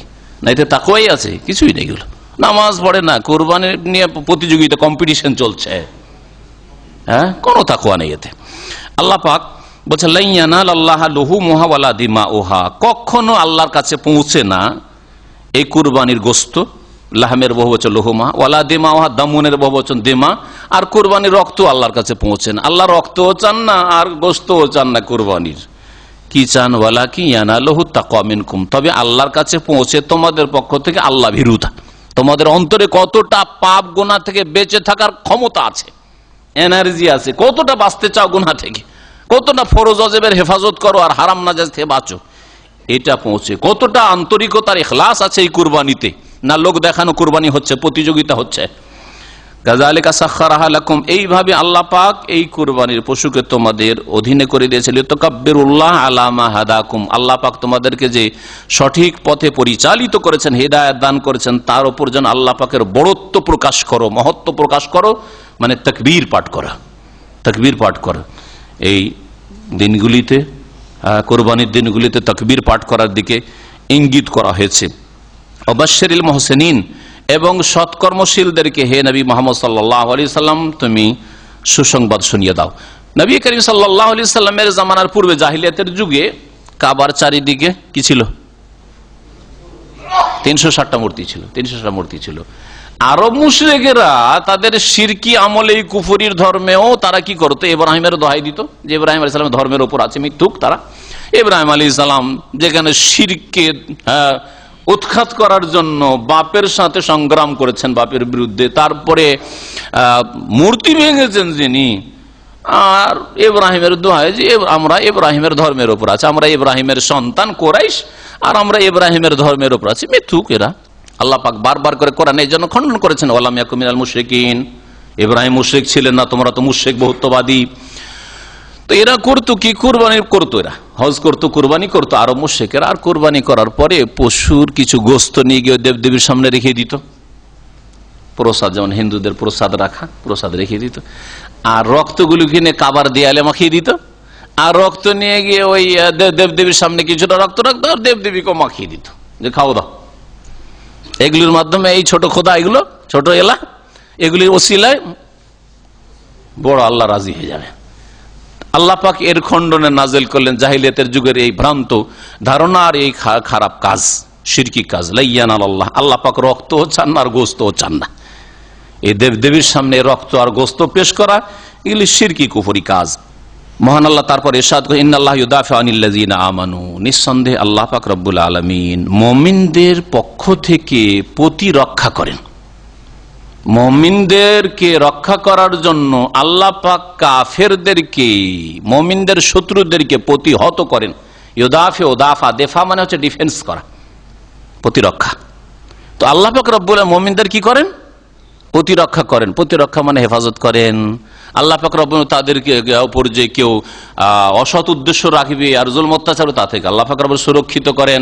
আল্লাহ পাক রব্বুল প্রতিহত করেন কেমন ভাবে? কাফের বা মুমিনের শত্রু, মুসলিমের শত্রু, আল্লাহ ভীরুর শত্রু ধ্বংস হবে অথবা দূরে সরে যাবে, লাঞ্ছিত হবে, তার ব্যবস্থা করেন আল্লাহ পাকের। এটা ওয়াদা। তাহলে সত্যিকার অর্থে যদি মুমিন হয়ে যান তো আল্লাহ পাক মুমিনের পক্ষ থেকে কি করেন? ডিফেন্স করেন, প্রতিরক্ষা করেন। আপনার রক্ষা করা, হেফাজত করা আল্লাহ পাকের দায়িত্ব। এই জন্য প্রিয় নবী মুহাম্মদ রাসূলুল্লাহ সাল্লাল্লাহু আলাইহি ওয়াসাল্লাম বলেছেন, হাদিসে কুদসিতে রয়েছে, আল্লাহ পাক ইরশাদ করেছেন সহিহ বুখারী, মান আদালি ওয়ালিয়ান, কেউ যদি আমার কারণে, আমার সাথে আমার বান্দা মুমিন বান্দা সম্পর্ক রাখে কোন ওলির সাথে, ওলি মানে কোন খাস লোকেরা না, প্রত্যেক মুমিন মুসলিম। এই বিদআতপন্থী সুফিরা ওলি মানে যার বিভিন্ন কেরামতির কিচ্ছা কাহিনী আছে, আর যার বড় বড় চুলের জটা ধরে নিত, আর দীর্ঘ বছরকে বছর গোসল করতো না, আর বন জঙ্গলে বসবাস করত সাধু সন্ন্যাসীদের মতো, আর নামাজ পড়তে পড়তে একবারে চিৎকার করে গিয়ে বন জঙ্গলে ঢুকে গেল, 4-5 দিন বেরোই না। যারা যাদের হয়ে যায়, আর হাল হয়ে যায়, আর ওয়াজদ হয়ে যায়, এগুলি তাদের ভণ্ডামি ভাষা, এগুলি তাদের কাছে ওলি। আল্লাহ পাকের কাছে এরা ওলি না, এরা বিদাতি। আল্লাহ পাকের কাছে ওলি কারা? মুমিন, মুত্তাকি, আল্লাযীনা আমানু ওয়া কানু ইয়াত্তাকুন। সূরা ইউনূস আল্লাহ পাক বলছেন যে ওলি কারা? ইন্না আউলিয়া আল্লাহি লা খাউফুন আলাইহিম ওয়া লা হুম ইয়াহজানুন। আল্লাহ পাকের ওলির কোনো ভয় নেই, চিন্তা নেই। তারা কারা? পরের আয়াতে আল্লাহ বলছেন আল্লাযীনা আমানু, যারা মুমিন মুসলিম। তাহলে মুমিন মুসলিম হইলেই আল্লাহ পাকের সাধারণ ওলি। ওয়া কানু ইয়াত্তাকুন, আর তারা গুনাহ থেকে বাঁচে, ফরজ ওয়াজিব ছাড়ে না, ফরজ ওয়াজিব ছাড়া থেকে বাঁচে, হারাম নাজায়েজ কথা কাজ থেকে বাঁচে, অন্যায় থেকে বাঁচে, আল্লাহর ভয় অন্তরে আছে, সেই জন্য গুনাহ থেকে বেঁচে থাকে। এরা হচ্ছে, আর যত বেশি বাঁচবে, যত বেশি তাকওয়া অর্জন করবে, তত বেশি স্পেশাল আল্লাহ পাকের ওলি হবে। আর ওলি হওয়ার জন্য কেরামতি লাগবে, কেরামতির ফ্যাক্টরি তার কাছে থাকতে হবে, যখন ইচ্ছা ওই ফ্যাক্টরি থেকে প্রোডাকশন করে পয়দা করবে কেরামত। এগুলি সব ভণ্ডামি। যাই নামাজ নদীতে বিছিয়ে নামাজ পড়ছে, আর আকাশে যা উড়ছে আর নামাজ পড়ছে, আর জোহর পড়লো ঢাকায়, আর আসর পড়লো মক্কায়, মাগরিব পড়লো মদিনায়। এইসব ভণ্ডামির কিচ্ছা কাহিনী। আর নবী সাল্লাল্লাহু আলাইহি সাল্লামের কবরের কাছে আসলো, তখন যখন ডাক দিল যে আপনার সন্তান এসেছে, হাজির হয়েছে আওলাদে রাসূল, তখন কবর ফেটে গেল, আর হাত বেরিয়ে গেল, ওলি হয়ে গেল। সব ভণ্ডামি, সব ভণ্ডামি। শুনে রাখেন, এগুলিকে ওলি বলা হয় না, এরা বিদাতি, এরা শিরকে লিপ্ত, বিদাতে লিপ্ত, গুমরাহিতে লিপ্ত। ওলি কারা? কোরআনের ভাষায় বলছে আল্লাযীনা আমানু, যাদের ঈমান আছে, মুমিন, শিরক কুফরি করে না, ওয়া কানু ইয়াত্তাকুন, আর যারা গুনাহ থেকে বেঁচে থাকে। সহজ ভাষায় শুনে রাখেন। তাহলে প্রত্যেক মুমিন মুসলিম ওলি। মান আদালি ওয়ালিয়ান, আর মুমিনদের পক্ষ থেকে, আল্লাহর ওলিদের পক্ষ থেকে আল্লাহ পাক কি করেন? ডিফেন্স করেন, প্রতিরক্ষার ব্যবস্থা করেন। আল্লাহ হেফাজত করবেন। আপনাকে আমাকে চিন্তা করতে হবে, আল্লাহ যতদিন রাখবেন হেফাজত করবেন আল্লাহ পাক রব্বুল আলামিন ইনশাআল্লাহ তাআলা। মান আদালি ওয়ালিয়ান, আল্লাহ পাক বলছেন আমার বন্ধুর সাথে, মানে মুমিনের সাথে কেউ যদি শত্রুতা রাখে তার ঈমানের জন্য, ইসলামের জন্য, হক কথা বলার জন্য, কোরআন হাদিসের কথা বলার জন্য, ধার্মিকতার জন্য, আল্লাহ ভীরুতার জন্য, কেন যে এইগুলো কথা বলে, কেন এই শিরক বলে, এটা বিদআত বলে, কেন যে নামাজের কথা বলে, আপনার যদি শত্রুতা করে, ফাকাদ আযানতুহু বিল হারব, তাহলে মুমিনের বিরুদ্ধে যে শত্রুতা করে তার বিরুদ্ধে আল্লাহ পাক যুদ্ধের ঘোষণা করেছেন। শুনে রাখেন ভালো করে, ফাকাদ আযানতুহু বিল হারবে, যে মুমিন মুসলিম আল্লাহর ওলির বিরুদ্ধে অস্ত্র ধারণ করবে, ক্ষয়ক্ষতি করার চেষ্টা করবে, লাঞ্ছিত করার চেষ্টা করবে, তার বিরুদ্ধে আল্লাহ পাক যুদ্ধের অলরেডি ঘোষণা করে রেখেছেন। আল্লাহ পাকের যুদ্ধ, আল্লাহ পাকের বিভিন্ন বালা মুসিবত, আল্লাহ পাকের আযাব, আসমানি আযাব, জমিনি আযাব, পারিবারিক আযাব, সামাজিক আযাব, আর আখিরাতের আযাব তো রয়েছে। আল্লাহ পাক ধ্বংস করবেন। ইন্নাল্লাহা লা ইউহিব্বু কুল্লা খাওয়ানিন কাফুর, নিঃসন্দেহে আল্লাহ পাক রব্বুল আলামিন ভালোবাসেন না প্রত্যেক খেয়ানতকারীকে। যারা বিশ্বাসঘাতক খেয়ানতকারী তাদেরকে আল্লাহ পছন্দ করেন না, বরং ধ্বংস করেন। আর কাফুর যারা নাশুকরগুজার, অকৃতজ্ঞ, কুফরি করে, আল্লাহ পাকের নিয়ামতের শুকরিয়া আদায় করে না, খায় আল্লাহ পাকের নিয়ামত, হ্যাঁ চলে আল্লাহ পাকের নিয়ামত নিয়ে, আর কবর মাজারে সিজদা করে, হ্যাঁ অন্যের উপর আস্থা ভরসা রাখে, আল্লাহ পাক তাদেরকে ভালোবাসেন না। মহান আল্লাহ তারপর ইরশাদ করছেন, ওয়াজিনা লিল্লাযিনা ইউকাতালুনা বিআন্নাহুম যুলিমু ওয়া ইন্নাল্লাহা আলা নাসরিহিম লাকাদির। এই আয়াতটি হচ্ছে সূরা হজের আয়াত নম্বর 39। এই আয়াতে সর্বপ্রথম ইসলামের ইতিহাসে রাসূলুল্লাহ সাল্লাল্লাহু আলাইহি ওয়াসাল্লামকে, তার সাহাবাগণকে জিহাদ ফি সাবিলিল্লাহ, অস্ত্র ধারণ করা কাফেরের বিরুদ্ধে, মক্কার লোকদের বিরুদ্ধে, আর যারা ইসলামকে শেষ করে দিতে চায়, ইসলামের প্রচারে বাধা সৃষ্টি করে, তাদের বিরুদ্ধে জিহাদের প্রথম অনুমতি। জিহাদ ফরজ না, কি অনুমতি। জিহাদ কয়েক স্তরে গিয়ে ফরজ হয়েছে।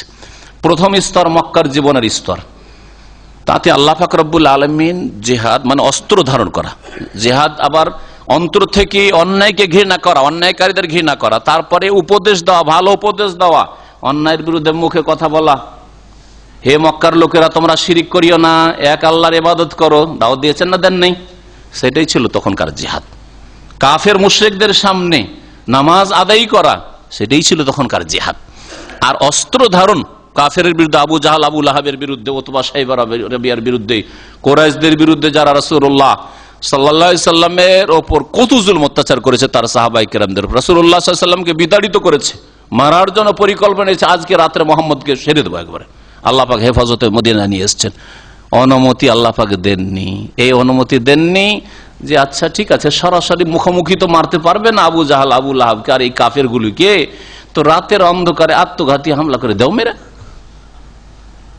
রাতের অন্ধকারে ওদের বাড়ি ঘেরাও করে দাও, ফুটিয়ে দাও, হ্যাঁ জবাই করে দাও, বলে দেন না, অনুমতি দেন নেই। তাহলে বোঝা গেল যে এইরকম করা আল্লাহর শত্রুদের বিরুদ্ধে দুর্বল অবস্থায় কখনো জায়েজ নাই। কারণ ওই সময় যদি আল্লাহ এই অনুমতি দিতেন যে আবু জাহাল এত জুলুম করছে, সুমাইয়াকে শহীদ করলো, এইভাবে হত্যা করলো, এইরকম জুলুম অত্যাচার করছে বেলালের ওপর, আম্মারের ওপর, ইয়াসেরের ওপর, এত জুলুম অত্যাচার করছে খাব্বাবের ওপর, বহু সাহাবায়ে কেরামদের উপর, এমনকি রাসূলুল্লাহ সাল্লাল্লাহু আলাইহি ওয়াসাল্লামের উপর, রাসূলুল্লাহ সাল্লাল্লাহু আলাইহি ওয়াসাল্লামের কাঁধের ওপর উটের ভুঁড়ি চাপিয়েছে, যাও যে কে পারবে এর গলাটাকে কেটে নিয়ে আসবে। তাহলে কি হইতো? রাতের অন্ধকারে কে মারতে পারবে? হ্যাঁ, তাহলে কি হইতো? ইসলামের কিছু থাকতো? সব শেষ করে দিত। মক্কায় যেটুকু কাজ হচ্ছিল সমস্ত সাফ হয়ে যেত। কয়েক ঘন্টার মধ্যে একটা সাহাবী থাকতো না, সবকে শেষ করে দিত কাফেররা।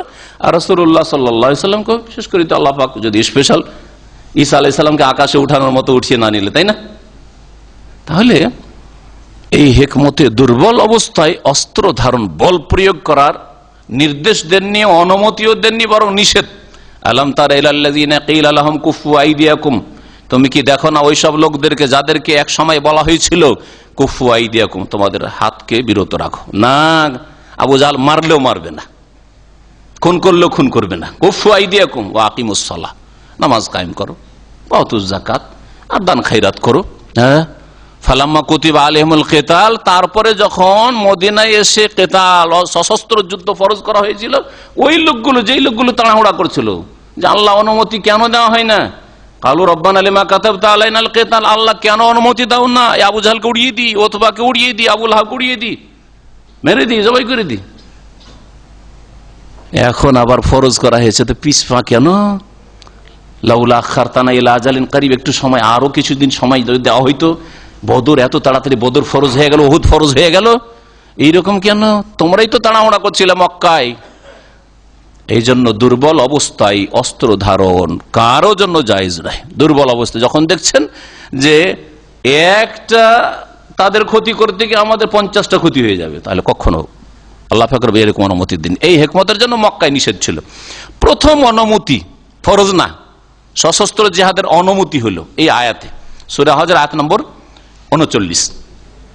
আর তারপরে কিছুদিন পরে আল্লাহ পাক বলছেন কুতিবা আলাইকুমুল কিতাল ওয়া হুয়া কুরহুল লাকুম, তোমাদের উপর কি করা হয়েছে, এখন সশস্ত্র যুদ্ধ ফরজ করা হয়েছে। অথচ এটা তোমাদের জন্য বড় কষ্টকর। মানুষের এমনি কষ্ট লাগবে, স্বাভাবিক, অস্ত্র ধরা যে কোনো সময় আমিও মরতে পারি, সেও মরতে পারে, এটা মানুষের জন্য, মানুষের মনের উপর কষ্টকর। আল্লাহ পাক প্রথম চোটে ফরজ করেনি, মক্কায় নিষেধ, তারপরে মদিনা আসার পরে অনুমতি শুধু। এখন যদি মারতে পারো, না মারলে মারবে না। আল্লাহ পাক ওই আয়াতটা দেখেন কি বলছেন, ওযানা লিল্লাযিনা ইউকাতালুন, অনুমতি দেওয়া হইল ওই সব লোকদেরকে যারা আক্রান্ত হয়েছে, যাদের বিরুদ্ধে যুদ্ধ বাঁধিয়ে দেওয়া হয়েছে, ইউকাতালুন যাদেরকে হত্যা করা হচ্ছে, যাদের বিরুদ্ধে লড়াই করা হচ্ছে, মুসলিমদের বিরুদ্ধে, সাহাবায়ে কেরামের বিরুদ্ধে, রাসূলুল্লাহ সাল্লাল্লাহু আলাইহি ওয়াসাল্লামের বিরুদ্ধে কাফেররা যুদ্ধ বাঁধিয়েছে, আক্রান্ত হয়েছে এরা তাদের দ্বারা, এই কাফেরদের দ্বারা। সুতরাং তাদেরকে কি করা হইলো, ওযানা অনুমতি দেওয়া হইলো, ফরজ করা হয়নি। এটা প্রথম স্তর। কেন অনুমতি দেওয়া হলো অস্ত্র ধরার? বিআন্নাহুম যুলিমু, কারণ তাদের উপর জুলম অত্যাচার করা হয়েছে। কাফের মুশরিকরা, মক্কার কুরাইশরা জুলম অত্যাচার করেছে। ওয়া ইন্নাল্লাহা আলা নাসরিহিম লাকাদির, আর নিঃসন্দেহে আল্লাহ পাক রব্বুল আলামিন মুমিনদের সাহায্য করাই লাকাদির, অবশ্যই সক্ষম। অবশ্যই আল্লাহ পাক সাহায্য করতে সক্ষম, মুমিনদের সাহায্য করবেন যখন আল্লাহ পাক অনুমতি দিয়েছেন। আল্লাযিনা উখরিজু মিন দিয়ারিহিম, ওই সব লোকদেরকে অনুমতি দেওয়া হয়েছে অস্ত্র ধরার, এখন মদিনায় এসে হিজরত করে, যাদেরকে বের করে দেওয়া হয়েছে, বিতাড়িত করা হয়েছে, মিন দিয়ারিহিম তাদের বাড়ি ঘর থেকে, মক্কা থেকে তাড়িয়ে দেওয়া হয়েছে। বেগাইর হক, অন্যায়ভাবে তাড়ানো হয়েছে। চুরি করেছিল কোন সাহাবী? খুন করেছিল, জেনা করেছিল, মদ খেয়েছিল, কি অপরাধে তাড়িয়েছিল?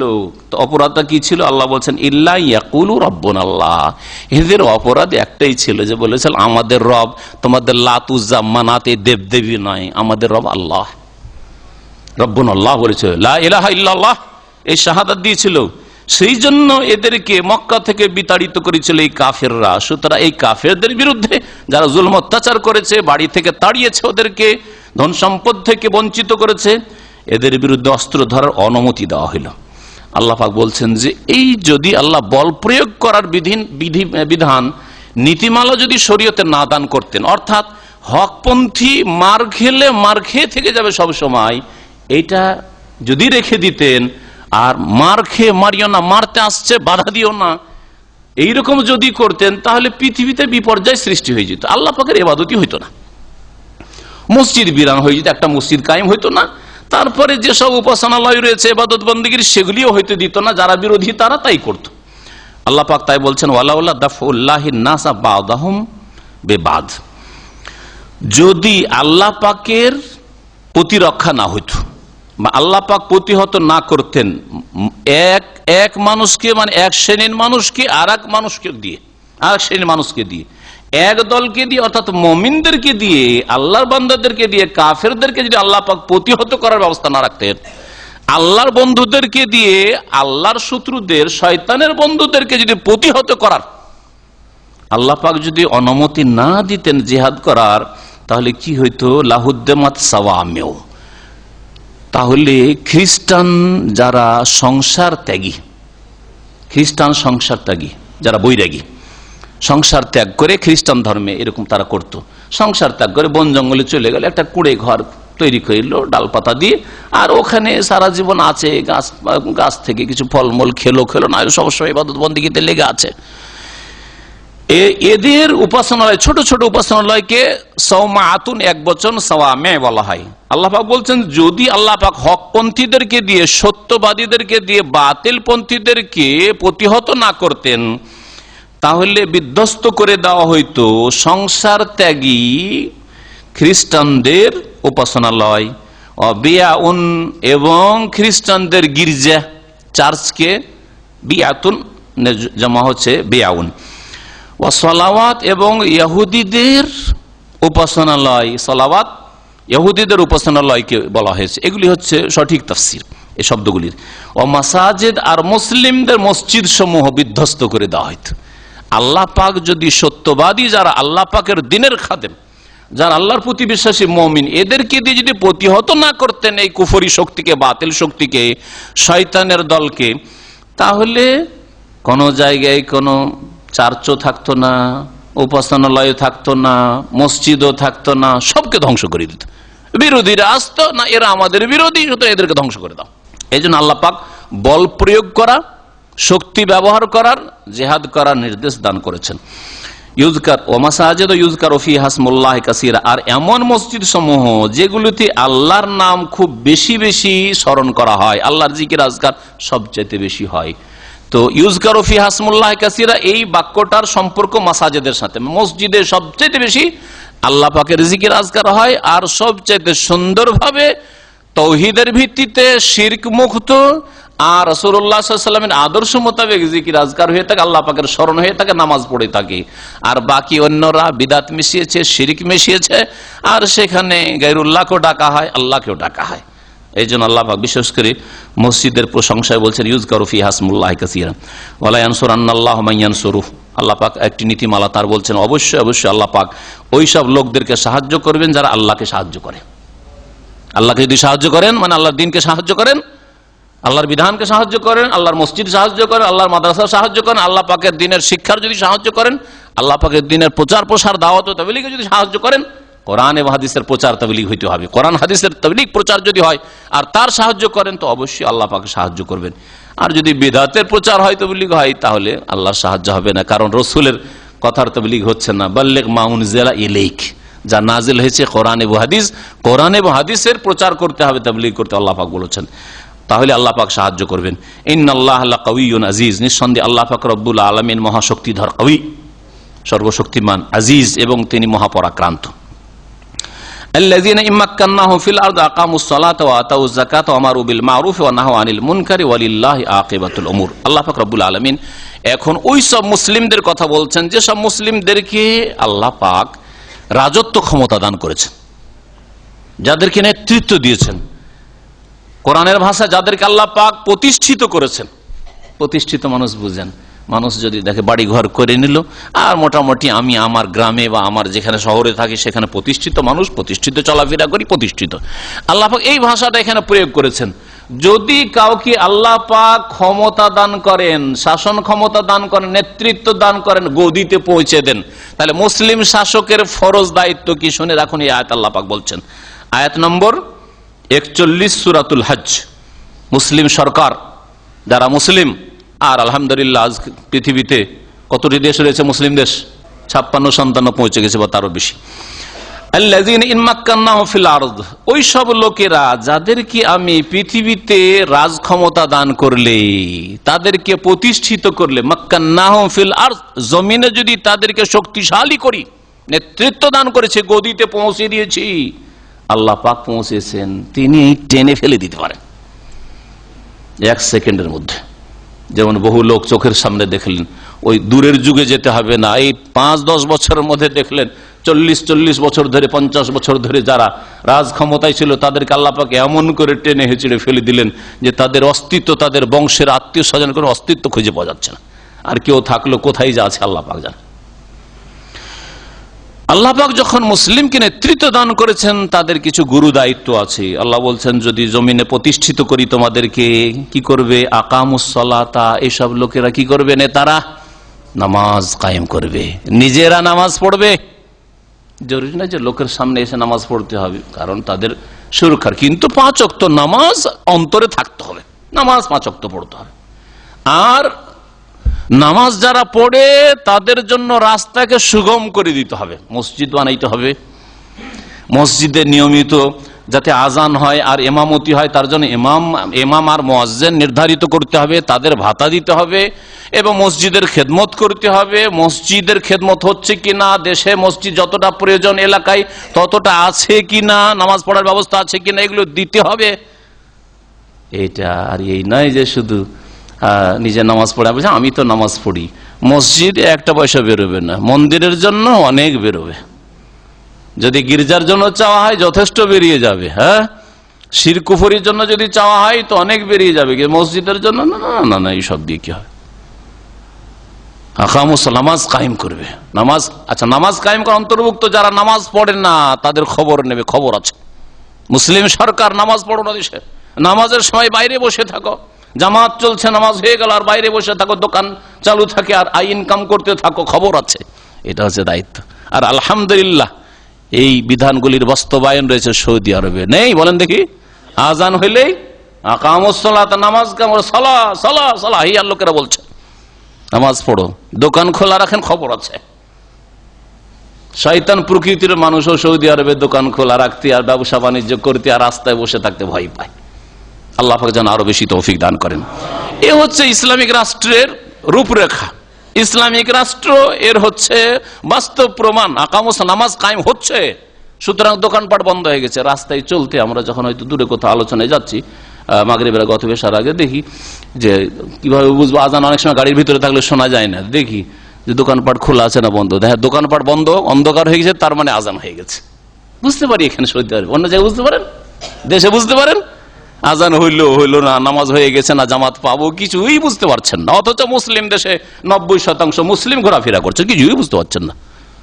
দোকানপাট খোলা আছে, যার নামাজ পড়ার যাচ্ছে, তোমার কাজ নেই, তুমি নামাজ পড়ো। আমাদের কাজ, আমরা ব্যবসা করছি, চাকরি করছি, ডিউটি করছি, করতে দাও। আমরা খেলাধুলা করছি, খেলতে দাও।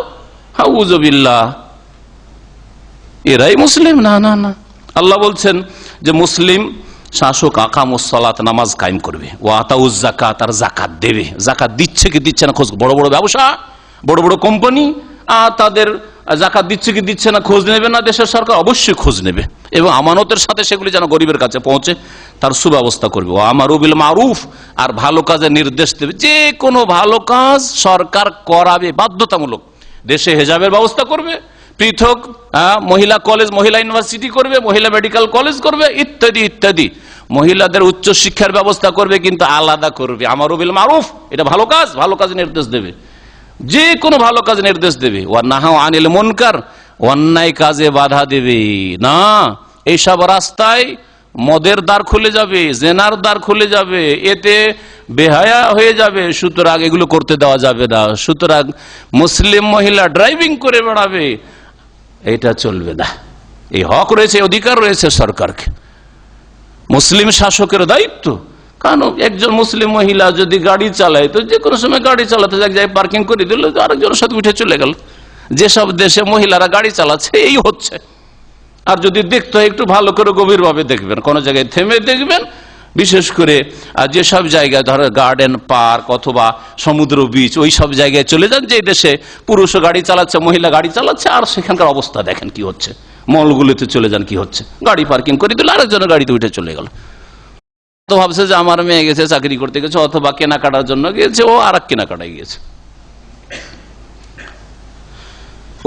মুনকার, অন্যায় কাজে বাধা দিবে। যেসব অন্যায় কাজ অথবা অন্যায় কাজের রাস্তা খুলে যাবে, এইরকম যদি অনুমতি দেওয়া হয়, সেগুলিতে বাধা দেবে মুসলিম সরকার। আল্লাহ পাক এই কাজগুলি ফরজ করে, নামাজ কায়েম করা, নামাজ কায়েম দেশে হোক, যাকাত দেওয়া, ভালো কাজের নির্দেশ, অন্যায় কাজে বাধা দেওয়া, বল প্রয়োগ করে সরকার বল প্রয়োগ করবে।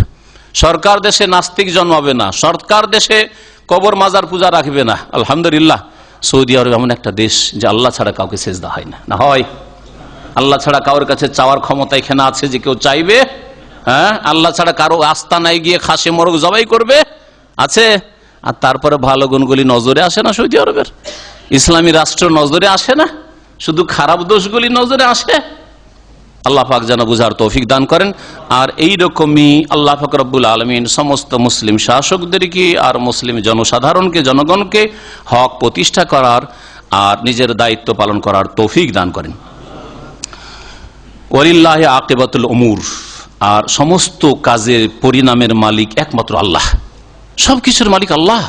আপনার পরিণাম, আমার পরিণাম, সব কিছুর পরিণামের, দেশের পরিণাম, সমাজের পরিণাম, সমস্ত কিছুর পরিণামের মালিক একমাত্র আল্লাহ পাক রব্বুল আলামিন।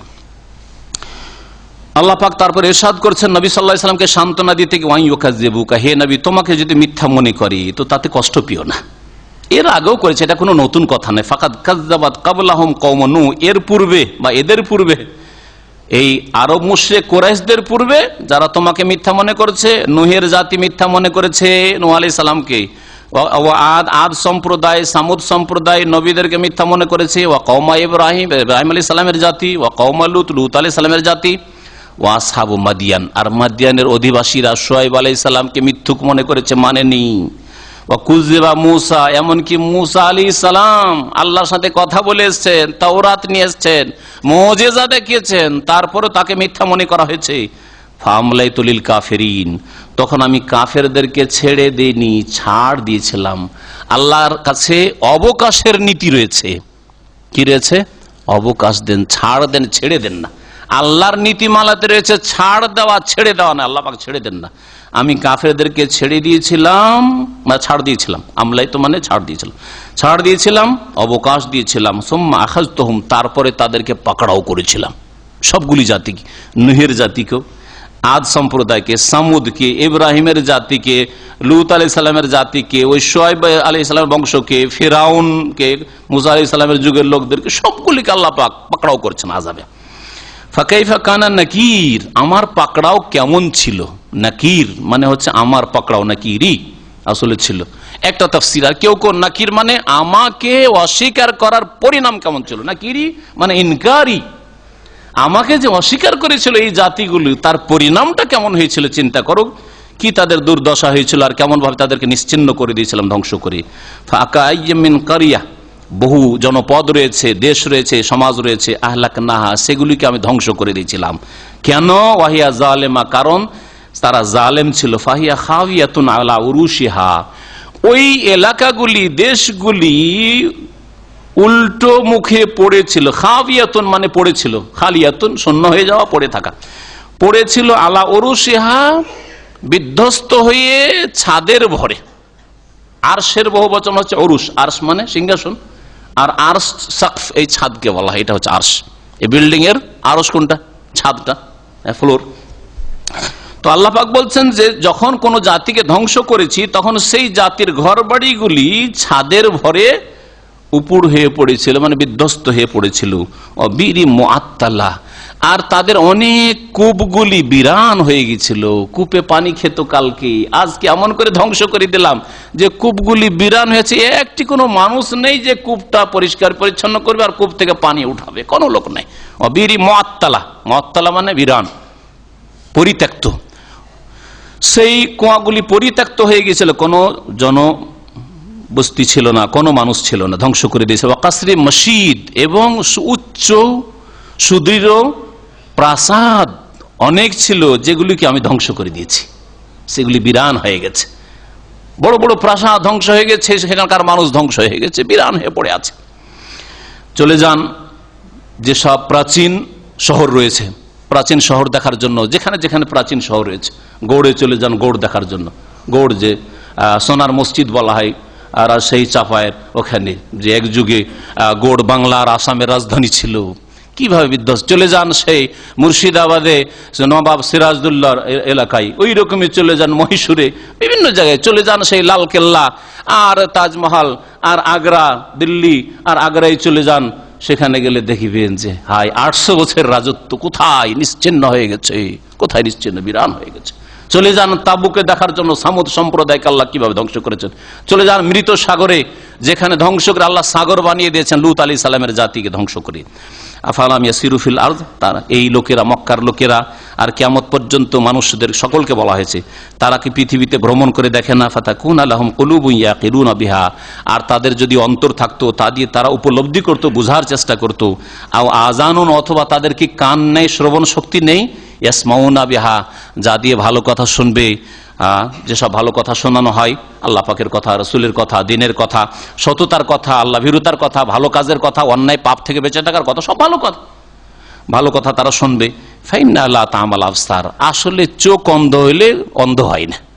আল্লাহ এই ভঙ্গিমাতে এখানে কথা বলেছে, ফাইন্না লা তা'মাল আবসার, চোখের অন্ধকে আসলে অন্ধ বলা হয় না, ও চোখ অন্ধ। তো সেই চোখের অন্ধ যদি আলেমে দ্বীন হয়, সেই চোখের অন্ধ যদি অন্তর খোলা রাখে, আর যদি পরেশগার আল্লাহ ভীরু হয়, নামাজি হয়, হাফেজে কোরআন হয়, কত সুন্দর, কত সুন্দর মানুষ। চোখ নেই কিন্তু অন্তর্দৃষ্টি তার আছে, বসিরাত আছে, বাসার নেই কিন্তু বসিরাত তার আছে।